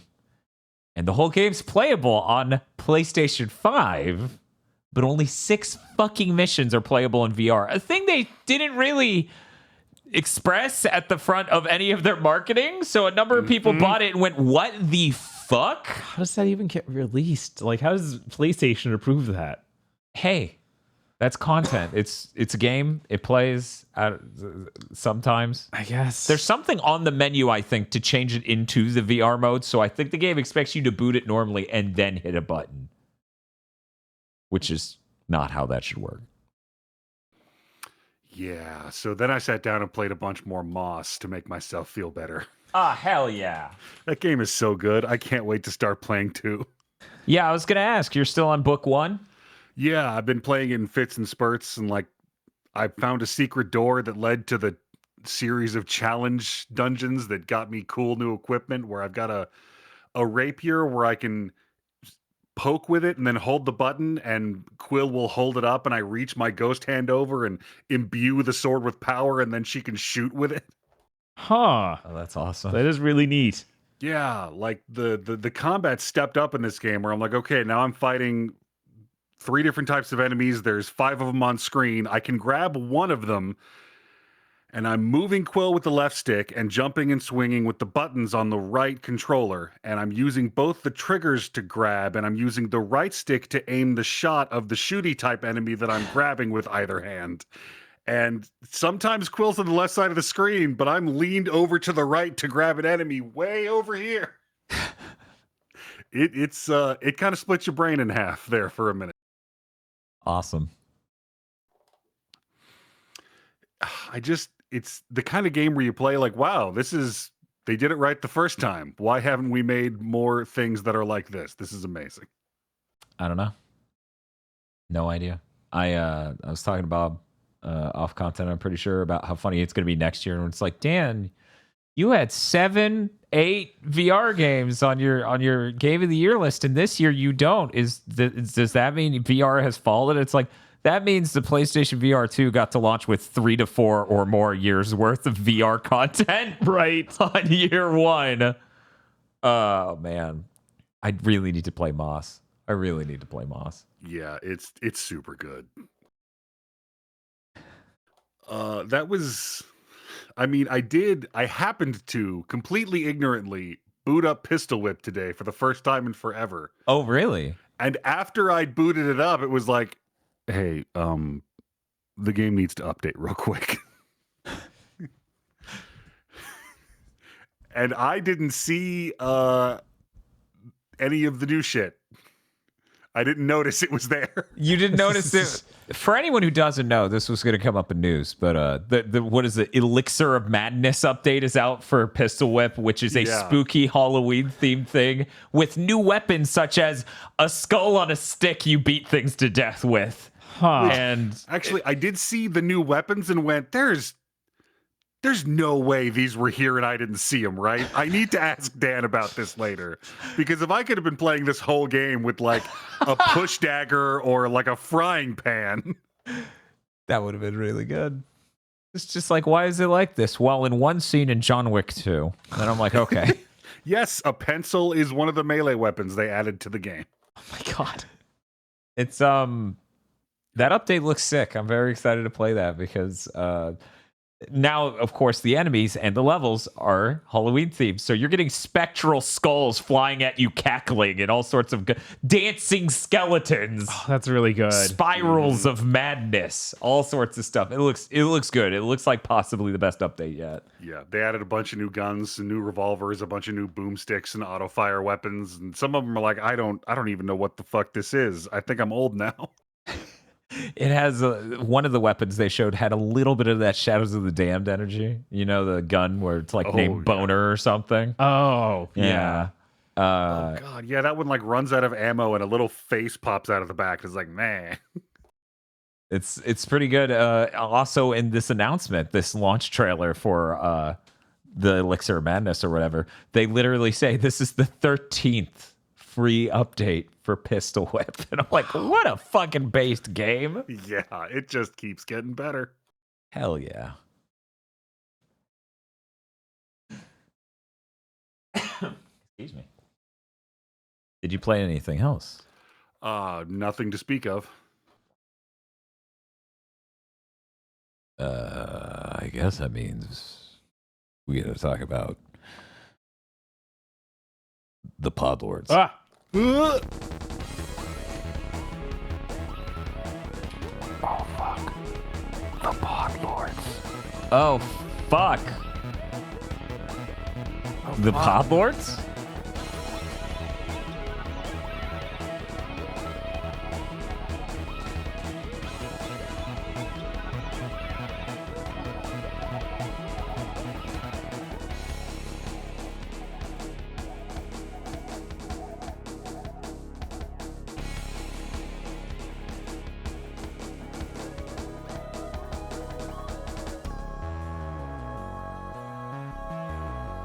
This is why you should just buy a Mac, Dan.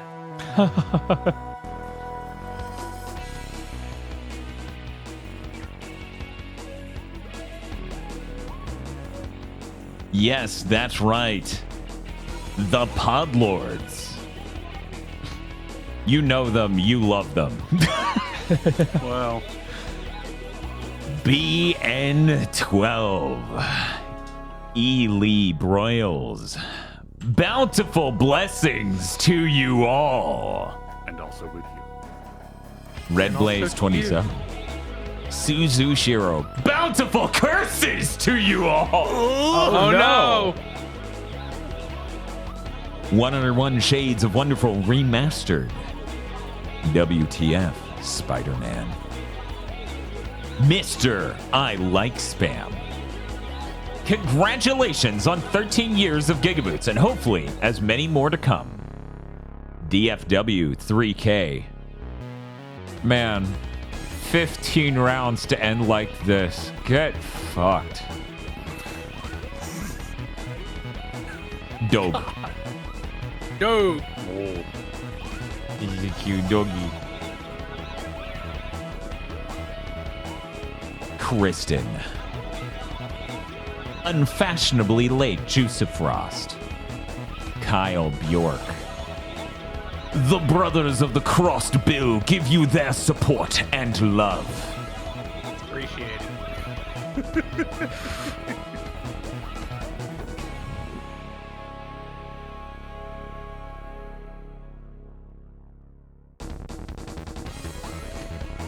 You engage in poor behavior of long streams, so let's play a game. Every donation increases the timer. Enjoy a true death stream. Oh no! Jigsaw is such a dick. Like all of his fucking, like after the first movie, it's all shit like, you cough too loudly in that restaurant, stick your hand in a blender or you die. But there's one movie where that's a narrative conceit of the movie that makes it work. And that was pretty funny.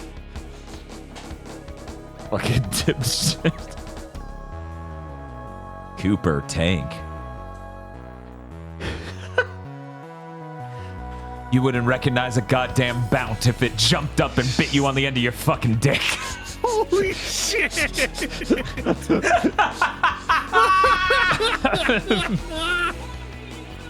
It's a lot.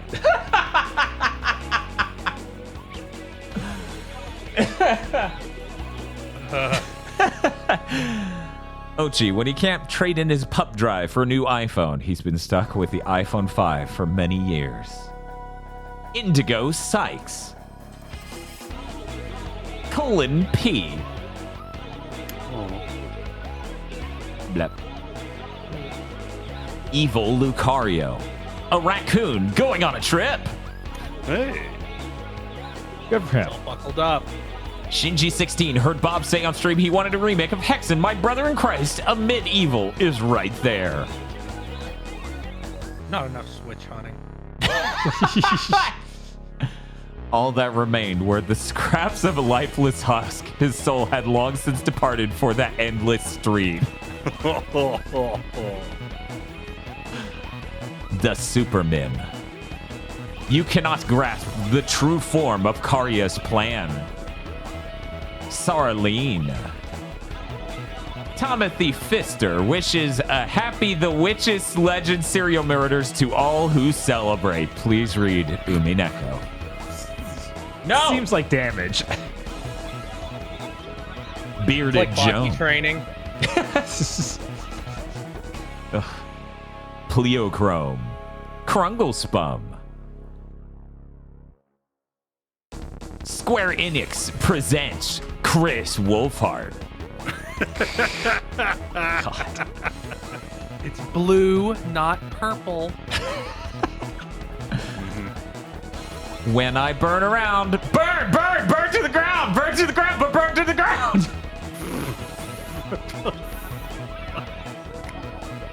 What? Well, see, it's the when I turn around. Oh Everybody god. to Switch Kid. That's Oh. Look, Podlords, you can't keep referencing everybody want to switch a game Dan and Bob are both trying to repress as a coping mechanism, like at this very second. They're trying to get rid of it before the end of the year. Me in the darkness of night. Squash.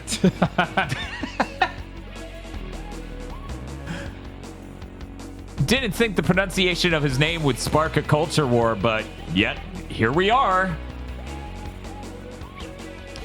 Arc Seaside. Noodle. I am using my Podlord powers for the foreseeable future to shill Undead Unluck and the anime premiere tomorrow. It's that good. I do quite enjoy Undead Unluck the manga. I think it has the juice in a way that series haven't in a while. Out of dog. I don't have a bit. Here's a picture of cheesesteak. Oh, looking God. good. I would destroy that sandwich. It would be gone in a second. Saber, but with a squirt gun? No way. And Void. Thank you very much to our pod lords. Like Bob Lords. Thank you, pod Thank you, lords. Pod Lords. Thank you, Pod Lord. And if you'd like to become a Pod Lord, you can go to our Patreon at patreon.com/gbpodcasts. For as little as $5 a month, you get many benefits such as early access to Chugging, Bleach, and Pokemon Go to the Movies, our 2 monthly anime review podcasts wherein we review all of Bleach and every Pokemon movie. You're really going to want to get on that soon because soon we're recording the fucking Zoro arc one. Yeah. Which, let me tell you, is sure a movie. It sure is one whole movie. Yeah. That's, You also get other little bits and bobs when we find those bits and bobs on the floor, and you fund a patron-funded show one every month, alternating between a private show for patrons only, where we watch and review a good thing that you vote on, or a public show wherein we watch and review something horrible and give patrons get an exclusive commentary track of that. So if you want to hear us, commentary tracks for such hideous things as X-Men Origins Wolverine, Dr. Horrible's sing-along blog, The Golden Compass, Jimmy Neutron, Boy Genius, and more things you absolutely shouldn't watch, that's right there. You also get an entire movie, that entire movie being Isolation 119, a delightful film you can only get on our Patreon, wherein a man goes to Thailand to solve the injuring of his brother, but mostly just gets into fights with the locals, who are, by and large, white. I don't know how that works. Patreon.com/GB podcast. And if you don't have any money, it always helps us immensely to spread the word. Tell your friends, rate us on Thursdays, rate us on your podcast app of choice, and like and leave a comment on YouTube if you're watching it that way. That's patreon.com/GB podcast. Thank you. I think the white guys in Thailand thing, it might be like stand users, how they're attracted to each other. That's why he just keeps running into a bunch of white dudes. Maybe that's what's up. Who knows? We got news. Let's get to it. We already talked about my tiny piddly amount of news in Agro's game I stumbled into but didn't notice new amazing free shit in segment. But Dr. Agro, would you like to do your news? Sure. Fun news for people playing Assassin's Creed Mirage on PC. Ooh, that's never true. In title update 1.0.2, there is now de novo. God, why? We had seen leaks of some stuff in the game files that pointed to it being there before, but they never actually announced it. They still haven't announced it. It wasn't in the patch notes. It's unclear whether it was there before and just not activated. But either way, like you boot it up today, the EULA's like, hey, by the way, de novo's now in here. We didn't turn it on until all of the reviews were out. Yep. They keep doing this. Yeah, this shit needs to start leading to some lawsuits. This is some bullshit. I agree. This absolutely should be some sort of, there should be some legal action possible Yeah, here. like they clearly know knowledge that de novo is in a game will affect its sales. So rather than not put it in your game, they just lie about it being in their game. Uh-huh. Yup. This and this shit, it still gets cracked. What's the fucking point? All these games strip it out within a year anyway. And you have to give them your money. But de novo has to refund some money when you do that anyway. So it just feels so stupid. It's like a fucking ritual.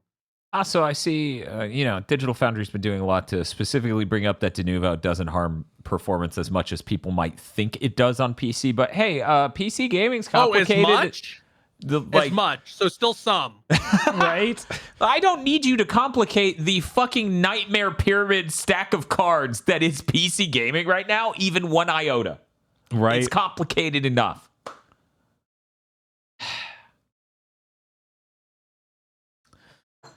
Yeah, let's move on. Anyway, in news that doesn't make me want to harm my fellow man, Final Fantasy XIV patch 6.5 turned on my dreams. Aggro, what do duty you dream support of? system.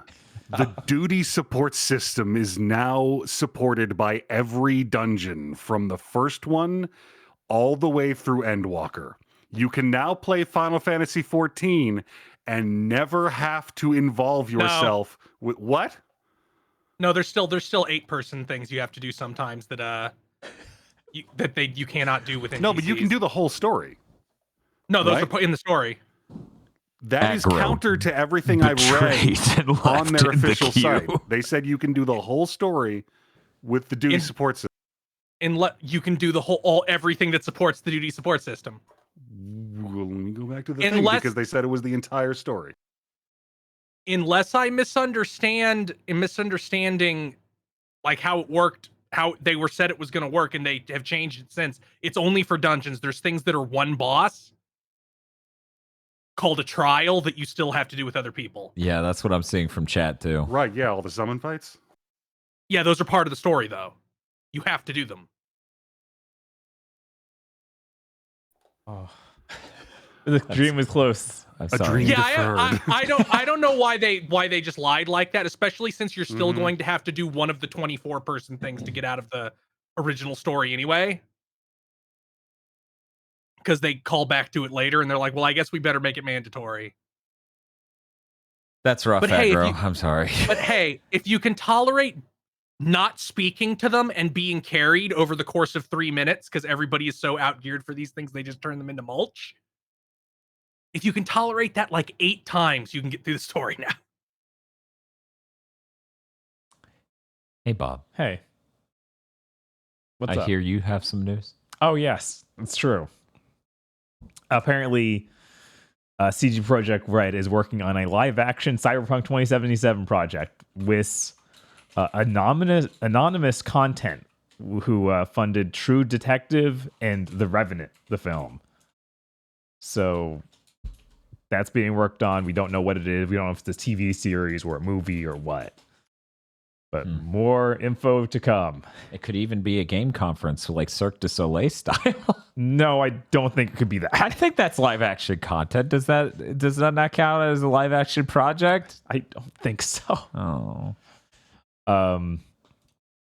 So Gearbox announced the gigantic throwback event. Gigantic throwback event of what, Bob? For people who don't know, is in everyone. Gigantic is a hero shooter / MOBA that shut down in 2018. I think it was only up for a year or so. But the whole idea is you have these heroes you choose, and there's a giant monster in the world that like you charge up by doing stuff in the MOBA-like environment. I vaguely remember playing this a couple times back then. But they're coming back. They're doing this weekend, so it starts right now and goes through Sunday. A special comeback for it that's only for like selected invited people. Seemingly people who played the game back in the day. Like I got an email about this. And I guess a few others. But no one can talk about it. No one can post videos, pictures, even say anything about it. It's the gigantic throwback event. You can't talk about it. Hey, you know what they call events that you can't talk about?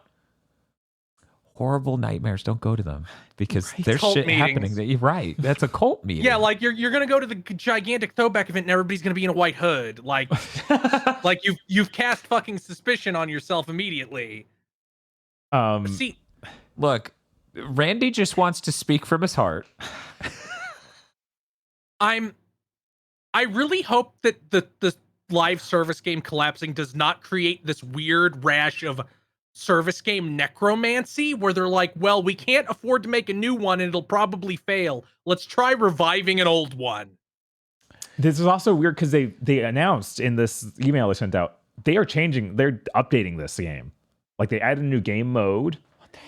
They added a new way that you can set up your loadouts, so it actually has menus and stuff to work better for that. They're revamping tutorials and the progression system as a whole, and there's new customization options. So this is clearly like a beta thing to test it out real quick before they actually relaunch this thing. Or realize it's so unsalvageable that they don't even do that. Yeah, maybe. Yeah, it's not going to take off even if they relaunch it. Like this is No. this is so pitiful a move that it's, and this is, remember, this is Embracer, so it must be like find anything. If it will make 1 cent more than it costs, we need it. Yeah. Worth noting, Gearbox is one of the only times covering video games that I've been weirdly, through veiled bullshit, implied that they were watching to be like, don't talk about Battleborn's beta. So this is legit. Like when they say they don't want you talking about it, that is private. I'm sure they're going to be sending. They will stalk you. Yeah. Right. They're going to stalk you. Absolutely. God forbid you try and stream it on Twitch. They would kill you. Oh, yeah. They would shoot you dead. So good luck. It's so dumb. It's like, this might have worked in some bizarre world where you let people talk about it. There might have been any form of hype here. Right. But no. You don't want that, I guess. No. Only other thing I got, Bravia Core is rebranding to Sony Pictures Core. This was previously a thing available on Bravia TVs. It's like a service where you can stream movies. But the important thing is they're bringing Sony Pictures Core to PS4 and PS5. And with PS Plus Premium and Deluxe, you get up to 100 movies in your library. Up to 100. They don't even confirm it's 100. Just there are a maximum of 100 movies that could show up. So for people who don't know, Sony's actually been running this service or the predecessor to the service for a very long time. When 4K TVs were completely new, they had their own backbone and streaming service to have actually good quality movies streamable because it was such a problem back then. They would have higher bit rates back then. I don't know if that's still the case. I'm going to guess probably not. Right. Because those bit rates were pretty high. So this isn't a new initiative. I saw a number of people who were like thinking this was a new initiative. No, it's literally they just brought it to the PlayStation and they rebranded it because let's be real. Sony is a brand name. Bravia is not a real contender for a strong brand name. No. That's the branding of you've paid too much. That's how it's always felt. Yeah. Yeah, that Nexperia. Yeah. Yeah, I don't think any of these... I think PlayStation is the only product out of Sony where the product itself... Well, okay. Since the Walkman... Yeah, I was going to say Walkman and PlayStation. The definitive one, but the PlayStation is the only one since the Walkman where it's a name of a Sony product line and it has positive vibes. Because the rest are Xperia and Bravia and... Vio? When... That was the CRT era. Oh, Trinitron. There you go. Okay. Yeah. Yeah. It's like, isn't Vio the laptop? Yeah, Vio's the laptop. But that's the thing, though. People don't actually like that. James Bond likes that. He's a big fan of the Sony Vio laptop. But yeah, Trinitron's actually a really good example, too, because that was for people who don't know, they had patents to make sure they produced the best quality CRTs. So they were leading the industry back then on video quality. In fact, I think there were actually companies bold enough to be like, our TV has Trinitron-like quality. Like they even had to try to market it as like, no, ours it's as good, we promise. But yeah. Game Pass also gave away a free movie this week, so it just feels like it's like, oh man, these subscription services are like, pile on more shit. We got to get more people in before we raise the price even further. Yeah, the weird thing is Sony raised the price first. Right. They're like, fuck you, $180. How many cancellations do you think they've seen since that price raise? Like turn off automatic billing, switch. Oh yeah, I'm sure they've got numbers, and that's reason 30 of 100 of why Jim Ryan's leaving. I feel like there's one particularly massive reason that we're going to go over in a little bit. Oh really? Oh, let's see. Oh, Bob, your news is done. Yeah, that was it. Well then, I look forward to checking out those movies to see if they're still good quality streams. I really doubt it. I bet they did that a long time ago when it mattered. Anyway, well, let's just talk about the primary reason Jim Ryan was probably fired. Oh yeah, what's that? The Last of Us multiplayer's canceled. No, I'm sorry, it is on ice, but they fired every single person who was working on it. So They fired what do we have confirmed? 25 quality assurance people and also the principal monetization designer, Anders Howard. So yeah, that shit is dead. Yeah, it's not looking good. You motherfuckers bought Bungie to come and tell you to kill all of your children. Imagine spending $4 billion to tell them, oh yeah, you wasted $4 billion. Not on us, on all this other shit. Yeah. And also on us. They could have just not focused that much on it and had a really simple multiplayer mode like they did for the first game, and everyone would have been happy. You mean that thing I've been screaming for 3 years because I enjoyed the factions multiplayer mode in the first game and just wanted that on the PS4 and 5? Yeah. They could have made it slightly more complicated and sold it for $30. Oh yeah, no, that's valid too. Yeah. Sony is like one of Sony is the one company, them and Nintendo, who are like, here's our multiplayer focused thing that costs money and be successful.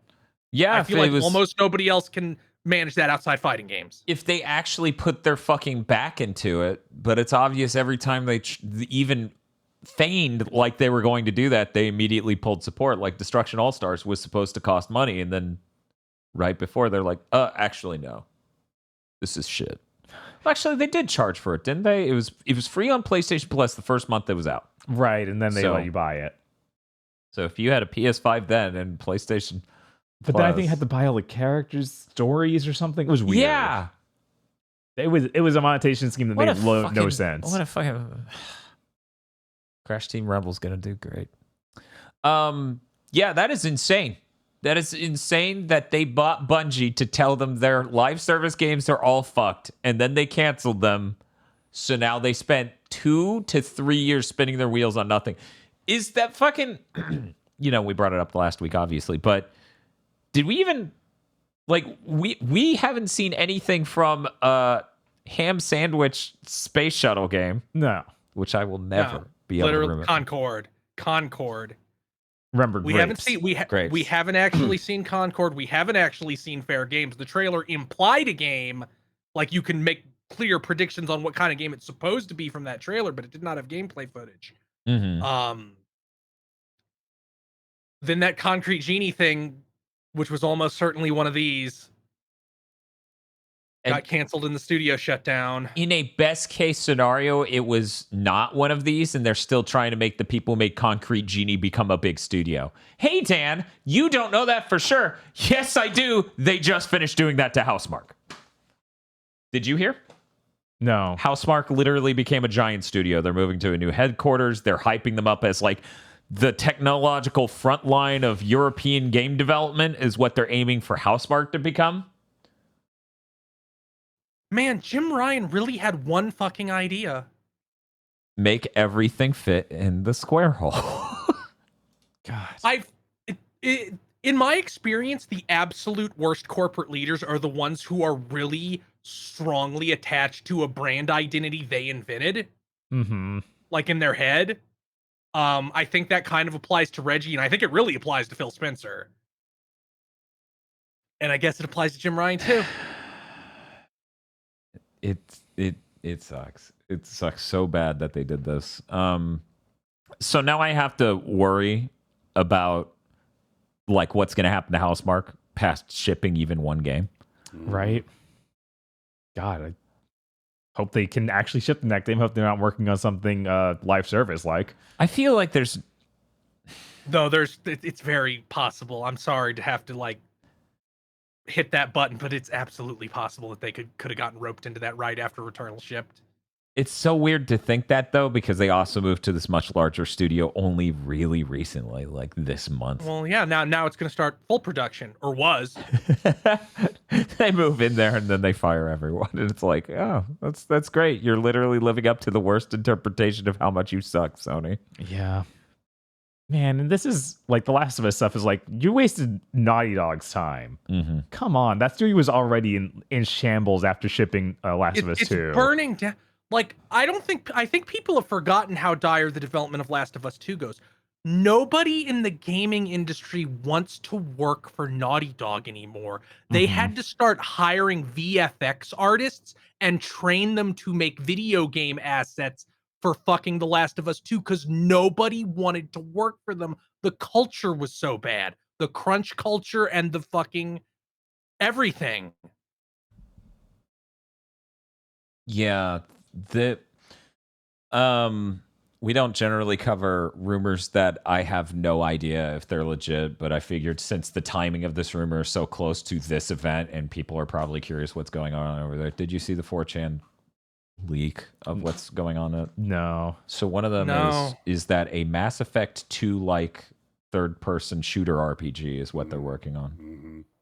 Huh. And there's also another game in development, probably The Last of Us 3.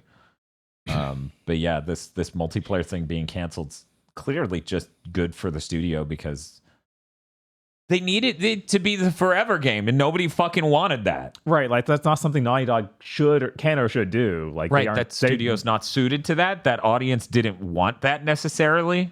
No, they wanted a fun thing they can play with their friends a few times, not something that needs to be updated every week. God, what a God damn it, Sony. Anyway. So yeah, anyways, I wonder if we're going to see Concord at this rate. I wonder if we'll ever see anything of that. Yeah. So there's one part of that leak that makes me think it's probably real. Mm-hmm. Last of Us 2 PS5 version coming next year. No new content. Looks slightly shinier. $70. Yep. I wonder if even Naughty Dog is going to survive the post-Jim Ryan reckoning. Because they must be years off from another major game.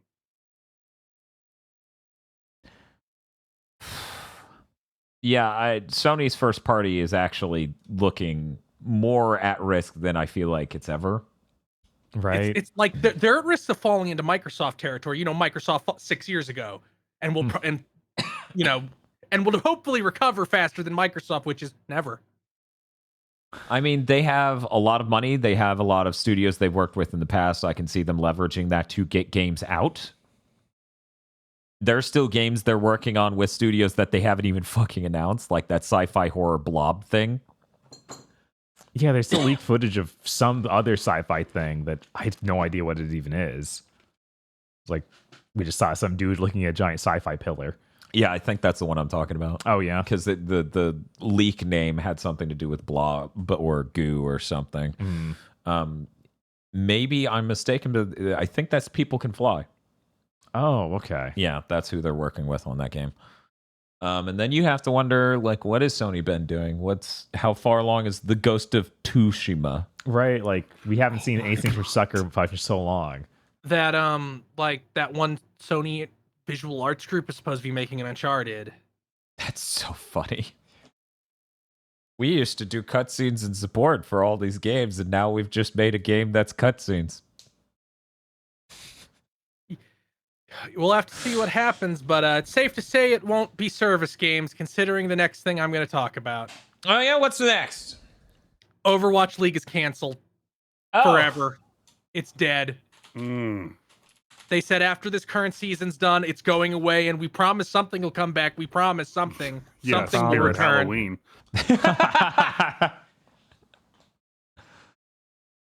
Overwatch 2's going great. You ever think about how that game sold 50 million copies? Good lord. And they managed to pivot that into fucking nothing. Yeah, they did a really good job of spending 6 years ruining it. Yep.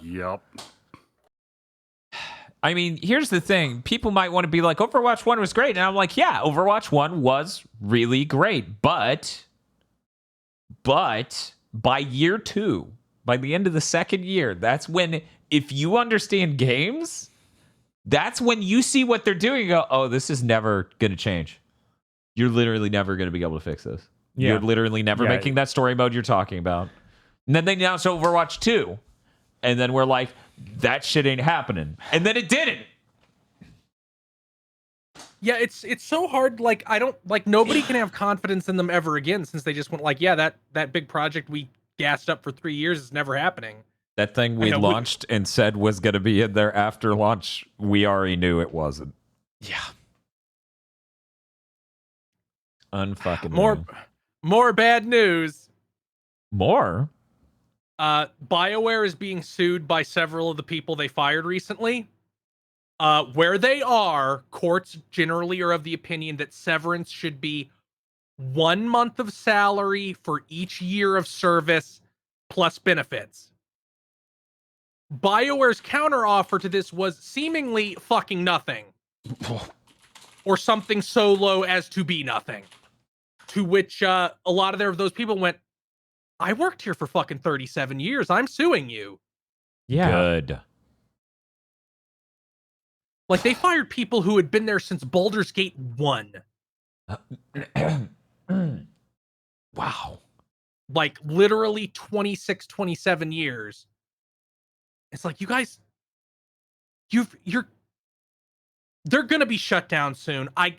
If somehow Dreadwolf gets out, it will be the last BioWare game. Western Industries doing great. Like, there's just, like, guys, do you understand that not every gaming fan is like the tuned out Madden Call of Duty fanboy, except those fanboys don't even like Madden anymore because it became a weird casino. The Call of Duty Grand Theft Auto Online fanboys, like, BioWare fans are very invested in these writers and creators and will fucking revolt. You're gonna ship that game and fucking sell 0 copies. Your ass is gonna pull Immortals Vavium numbers. Oh, that's impossible. Yeah, it has, like, a lot of people be fooled by the name and then be upset. So and it now can't do as Baldur's bad as Gate that. 3's out, so everybody has somewhere to go. Yeah. Good lord. Here's news that maybe things aren't, another bit of news that implies maybe things aren't going so fucking hot over at Blizzard. Diablo 4 is just coming to Steam October 17th. You'll just be able to buy Diablo 4 on Steam. 1. How about that? Good. 2. Didn't realize it wasn't already there because of how many things started making the trip on the Activision side. It's true. 3. Does that mean they hit, like, all the sales they're gonna get on BattleNet and they're like, oh god? Is that either that or they're Probably. like, we need more. We need the people who will never come to BattleNet to buy this game. And they're right. They didn't need it for Diablo 3. That's true. One might say Diablo 4 isn't Diablo 3. I think it's better than Diablo 3. I don't know that most people feel that way or the energy's there. You know, we always talk about that thing of you get the hype and the credit and the reputation of your predecessor. Mm-hmm. Well, Diablo 3's predecessor was Diablo 2, the watershed moment in gaming. Right. Diablo 4's predecessor was Diablo 3, which... And that Diablo 2 remaster that seemed to fall through the earth's cracks. I don't think I ever really heard anybody bring it up. Like, it seems like it just came and went. I have 2 friends who bought it, and it had problems at launch, and I assumed they had fixed them, and then I talked to them, and no. Well, after launch, it still had those problems. Fucking hard. I don't know. Well, in the case of that, because they wanted to make it always online. Right. And then Diablo 4, they want to make the gameplay always online instanced stuff. So that makes it complicated. Reminder, Diablo 4 was the game this year that made me go, I'm so sad that modern content in video games all have to fit in this specific cube shape because the engine can't deal with anything else. That's the game where it's like, oh no, this horrible thing has happened. You need to step into the monster cellar in the middle of town because we can't have a fight in town and we can't have a fight in these other areas. And everything on this quest line's happening in cellars. And I'm like, I'm getting depressed playing this game. Anyway. Well, here's some good news. Compile Heart have announced 7 new projects. It's a lot. Normally, I wouldn't give a shit. Normally, I wouldn't give a shit, but several of these are projects that I actually kind of care about. Hell yeah. These projects are a unnamed real-time strategy RPG that is a Toho game. They said they will incorporate Danmaku elements into the genre, such as high-powered bombs. I'm very excited for Vox to get into RTSs.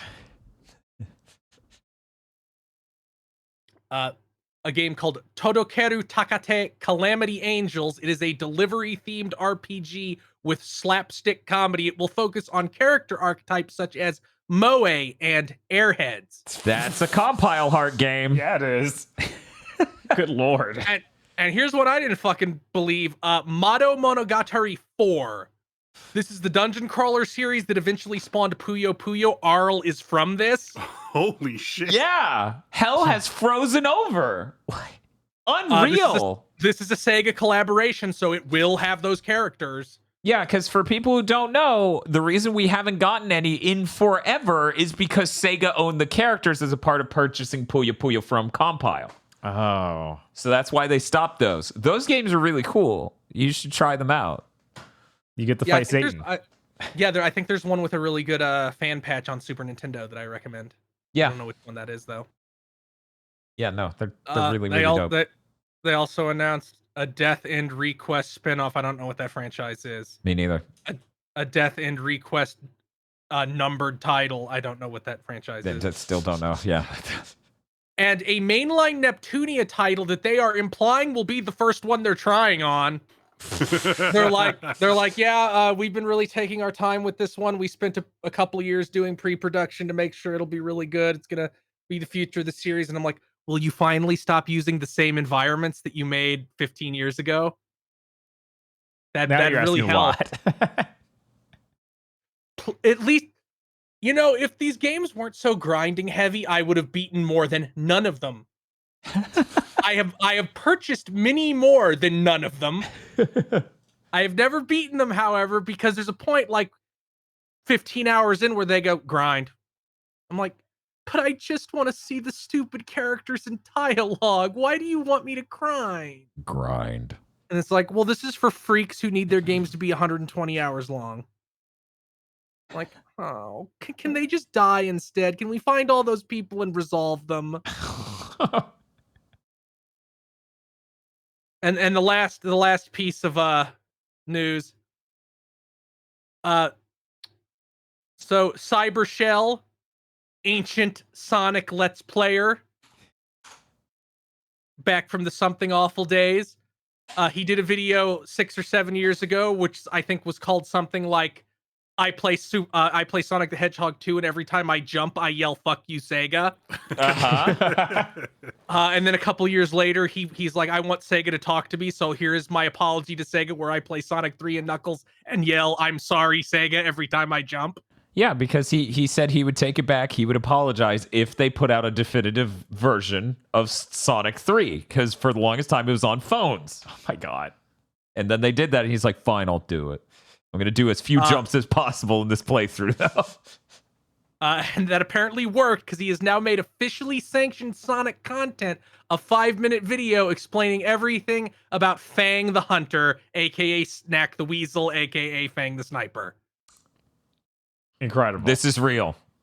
Yeah, it's real. He's like, they got him to make a primer on Fang the Hunter because he's in Sonic Superstars.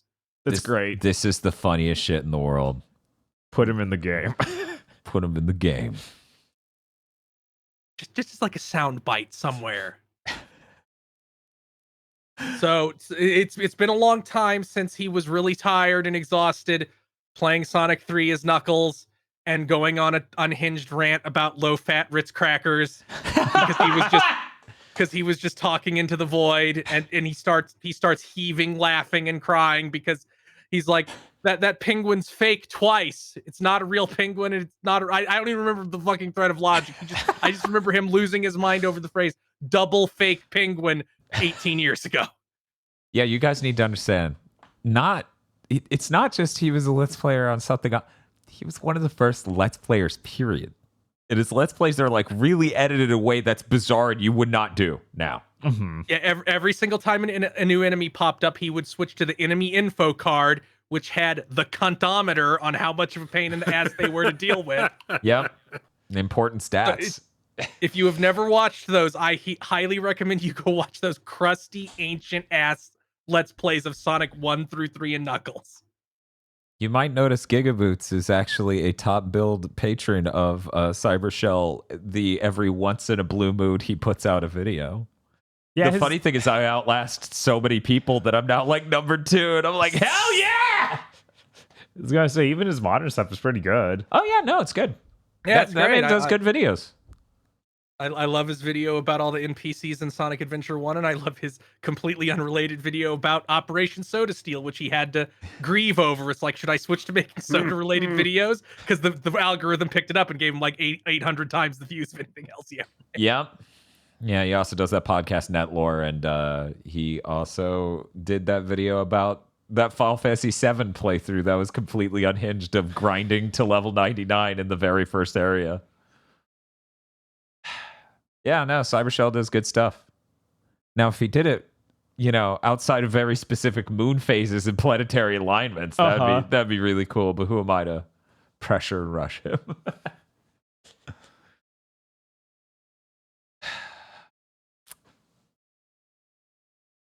We actually have one last bit of news. Oh yeah, the very late coming in thing. For people who haven't seen, they have the Silent Hill Ascension launching this October. That's this October 31st, as in the last day they could possibly launch it, because, oh God, they need more time, but it needs to be October because spooky. For anyone who doesn't remember what Silent Hill Ascension is, that is the live game where they stream it out to the audience in real time, and you make decisions that affect the next episode. That's going to be launching with a custom app on iOS and Android, or you can just go there in your normal desktop web browser, and it will do a live world premiere at 6 p.m. Pacific time on October 31st.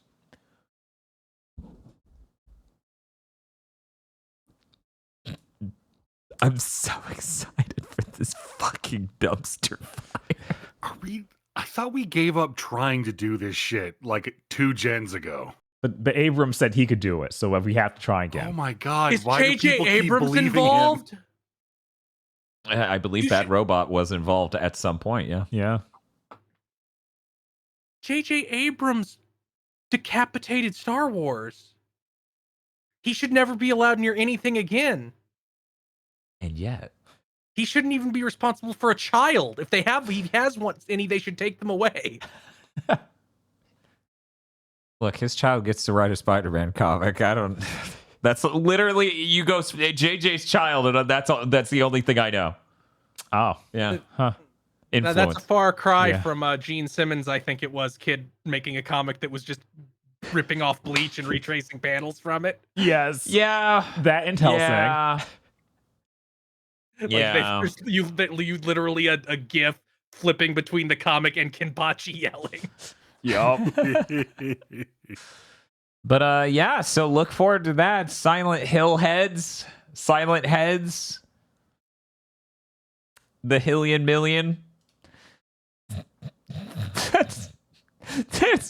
This was dire enough without it literally launching on the last day of October to be like, there, it's out. It's fucking spooky month. Fuck you. Like, it's so clearly not ready. Uh-huh.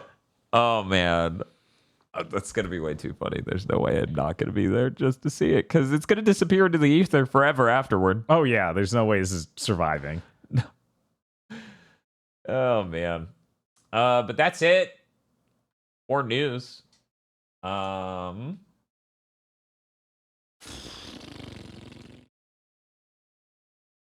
Hey, you know, Bob and I got that break, and that was cool and all. You know, we got to like heal up, gather our energies, and prepare to re-enter the Donathon. And that's good, because tomorrow we're going to need that energy. Because tomorrow, Bob and I are playing Braid. Yeah, it sure looks as bad as I remember. Well, it's glad you're finally playing it, since the remaster is apparently canceled because Jonathan Blow's now a conspiracy peddling dick. Oh my God, who could have imagined that happening? As such a good guy. Anyone who watched Indie Game the movie. Yeah. Literally anyone who watched Indie Game the movie. It's almost like if you read a single interview with the guy, you'll understand. I think he's missing something. Could we put a fedora on this man? I feel like that would really complete it. He needs that, or maybe Hear me out. Yeah. What if his shirt was 2 different color tones? Uh-huh. He had a tiny scar on his chin. Go on. No, And his hair was silver. Oh man, that'd be so awful if someone drew that. That would be so bad.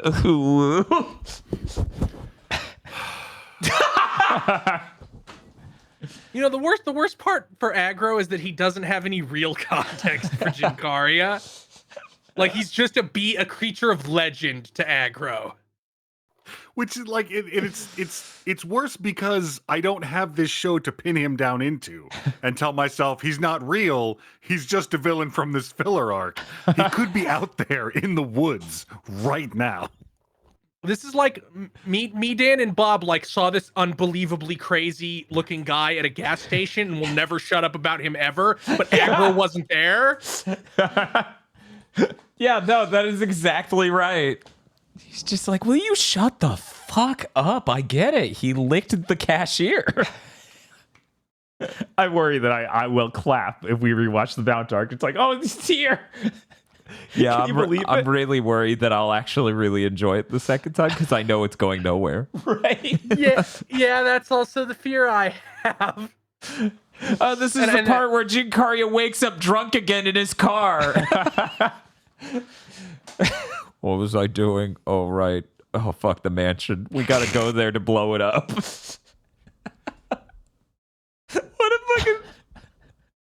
What a fucking season, right? Yeah. Holy shit.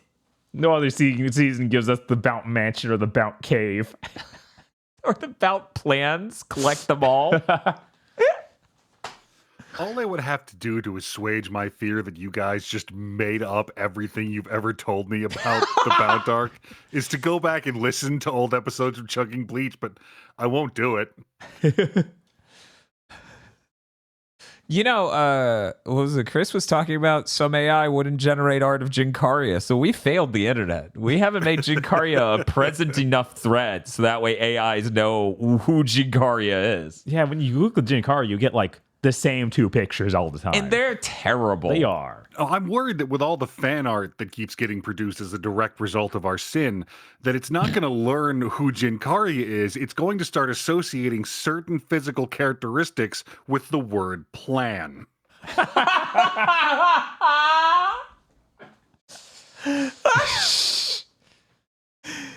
that's fair. That's fair. But yeah, look forward to Braid. That game is absolutely fucking hideous. And in case this is not obvious, neither of us have beaten that game. No. I spent 20 minutes with that game before. But since, you know, we're recovering and coming back into the Donathon that will never end, we thought a nice little baby 5-hour stream would be a nice starting point. So, Chad, I don't want to read this sentence. This game is very piss adjacent. Chris, what do you have going on in the next week? On Saturday at 3 p.m. Eastern, I will stream Stray Gods, a role-playing musical or a musical role-playing game. I forget the exact subtitle. We hit that goal. That is David Geider from BioWare's new project. I don't think it's very long, so we'll probably get through the whole thing in one stream because it's a fucking musical. Like, they can't have made that much if everybody's singing. That's exciting. That game looked super cringe every time they showed up at any event. Oh yeah, I might be bleeding by the end. I might be like, oh god, it's so lame. Everything about it is so lame. Or I might think it's really great. That's entirely possible. I swear, I was way more positive on Goodbye Volcano High outside the 6 hours of filler they put in that game for no reason. Well, actually, they had a reason. They didn't want the game to be 3 hours long. Yeah, Stray Gods could be good, or it could make you want to take a power drill to your head. We won't know until you stream it. And hopefully keep all power tools very far away from yourself. Aggro. Yes, sir. What do you got going on in the next week? I'm thinking about starting a letter writing campaign to try and get myself elected Speaker of the House. Okay. That sounds good. You have my full support. I feel like I have the ambition, but no plan. Like, I don't know what I would do if I became Speaker of the House. Probably That's wear fine. a Kevin two-tone McCarthy shirt. didn't either. Only he had a two-tone shirt. How did that? I feel like it would be day one Speaker of the House ejected for assaulting Matt Gaetz. Yeah, I was gonna say all I can say in public and in a recorded format is that I have no plan whatsoever to commit any act of violence against Matt Gaetz at all. Anything that might possibly happen in the future would definitely be a crime of passion. That's great that you said that here. That is fully believable, and I hear this and I believe it. Yeah, absolute no plans. You're gonna need a Secret Service visit, aggro. I hope you're ready. So you remember They're just gonna show up and tell you you're not allowed to leave the house when he's anywhere within 100 miles. What is it, Hero? Where the person takes one step towards the Emperor? Yes. I feel like there's no situation in which Matt Gaetz gets that treatment. I mean, no, probably not. Probably not. Also, we'd have to do all sorts of great deeds for Matt Gaetz, and oh man, that's messed up. Don't want to do that. If they're great deeds in Matt Gaetz' opinion. Well, I'm not going to say that on this podcast. Anyways, that's going to be it for Big Think Dimension. For anyone who's like, what's with all this Matt Gaetz stuff? He literally fucking went to school here. We get to say whatever the fuck we want. That's going to do it. Goodbye.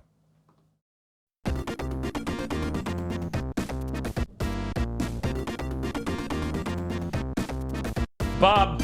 Yeah. Are you bummed that when we move, we no longer get to say where we live and people just don't believe us, so we have total anonymity despite complete honesty?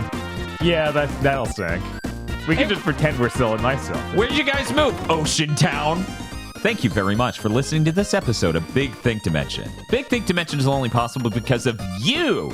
Yes, you. I'm talking to you. And your support over at patreon.com/GB podcast, where you can, in fact, get all sorts of commentary tracks. But you already know this because you're on top of it. Oh, you're such a good listener.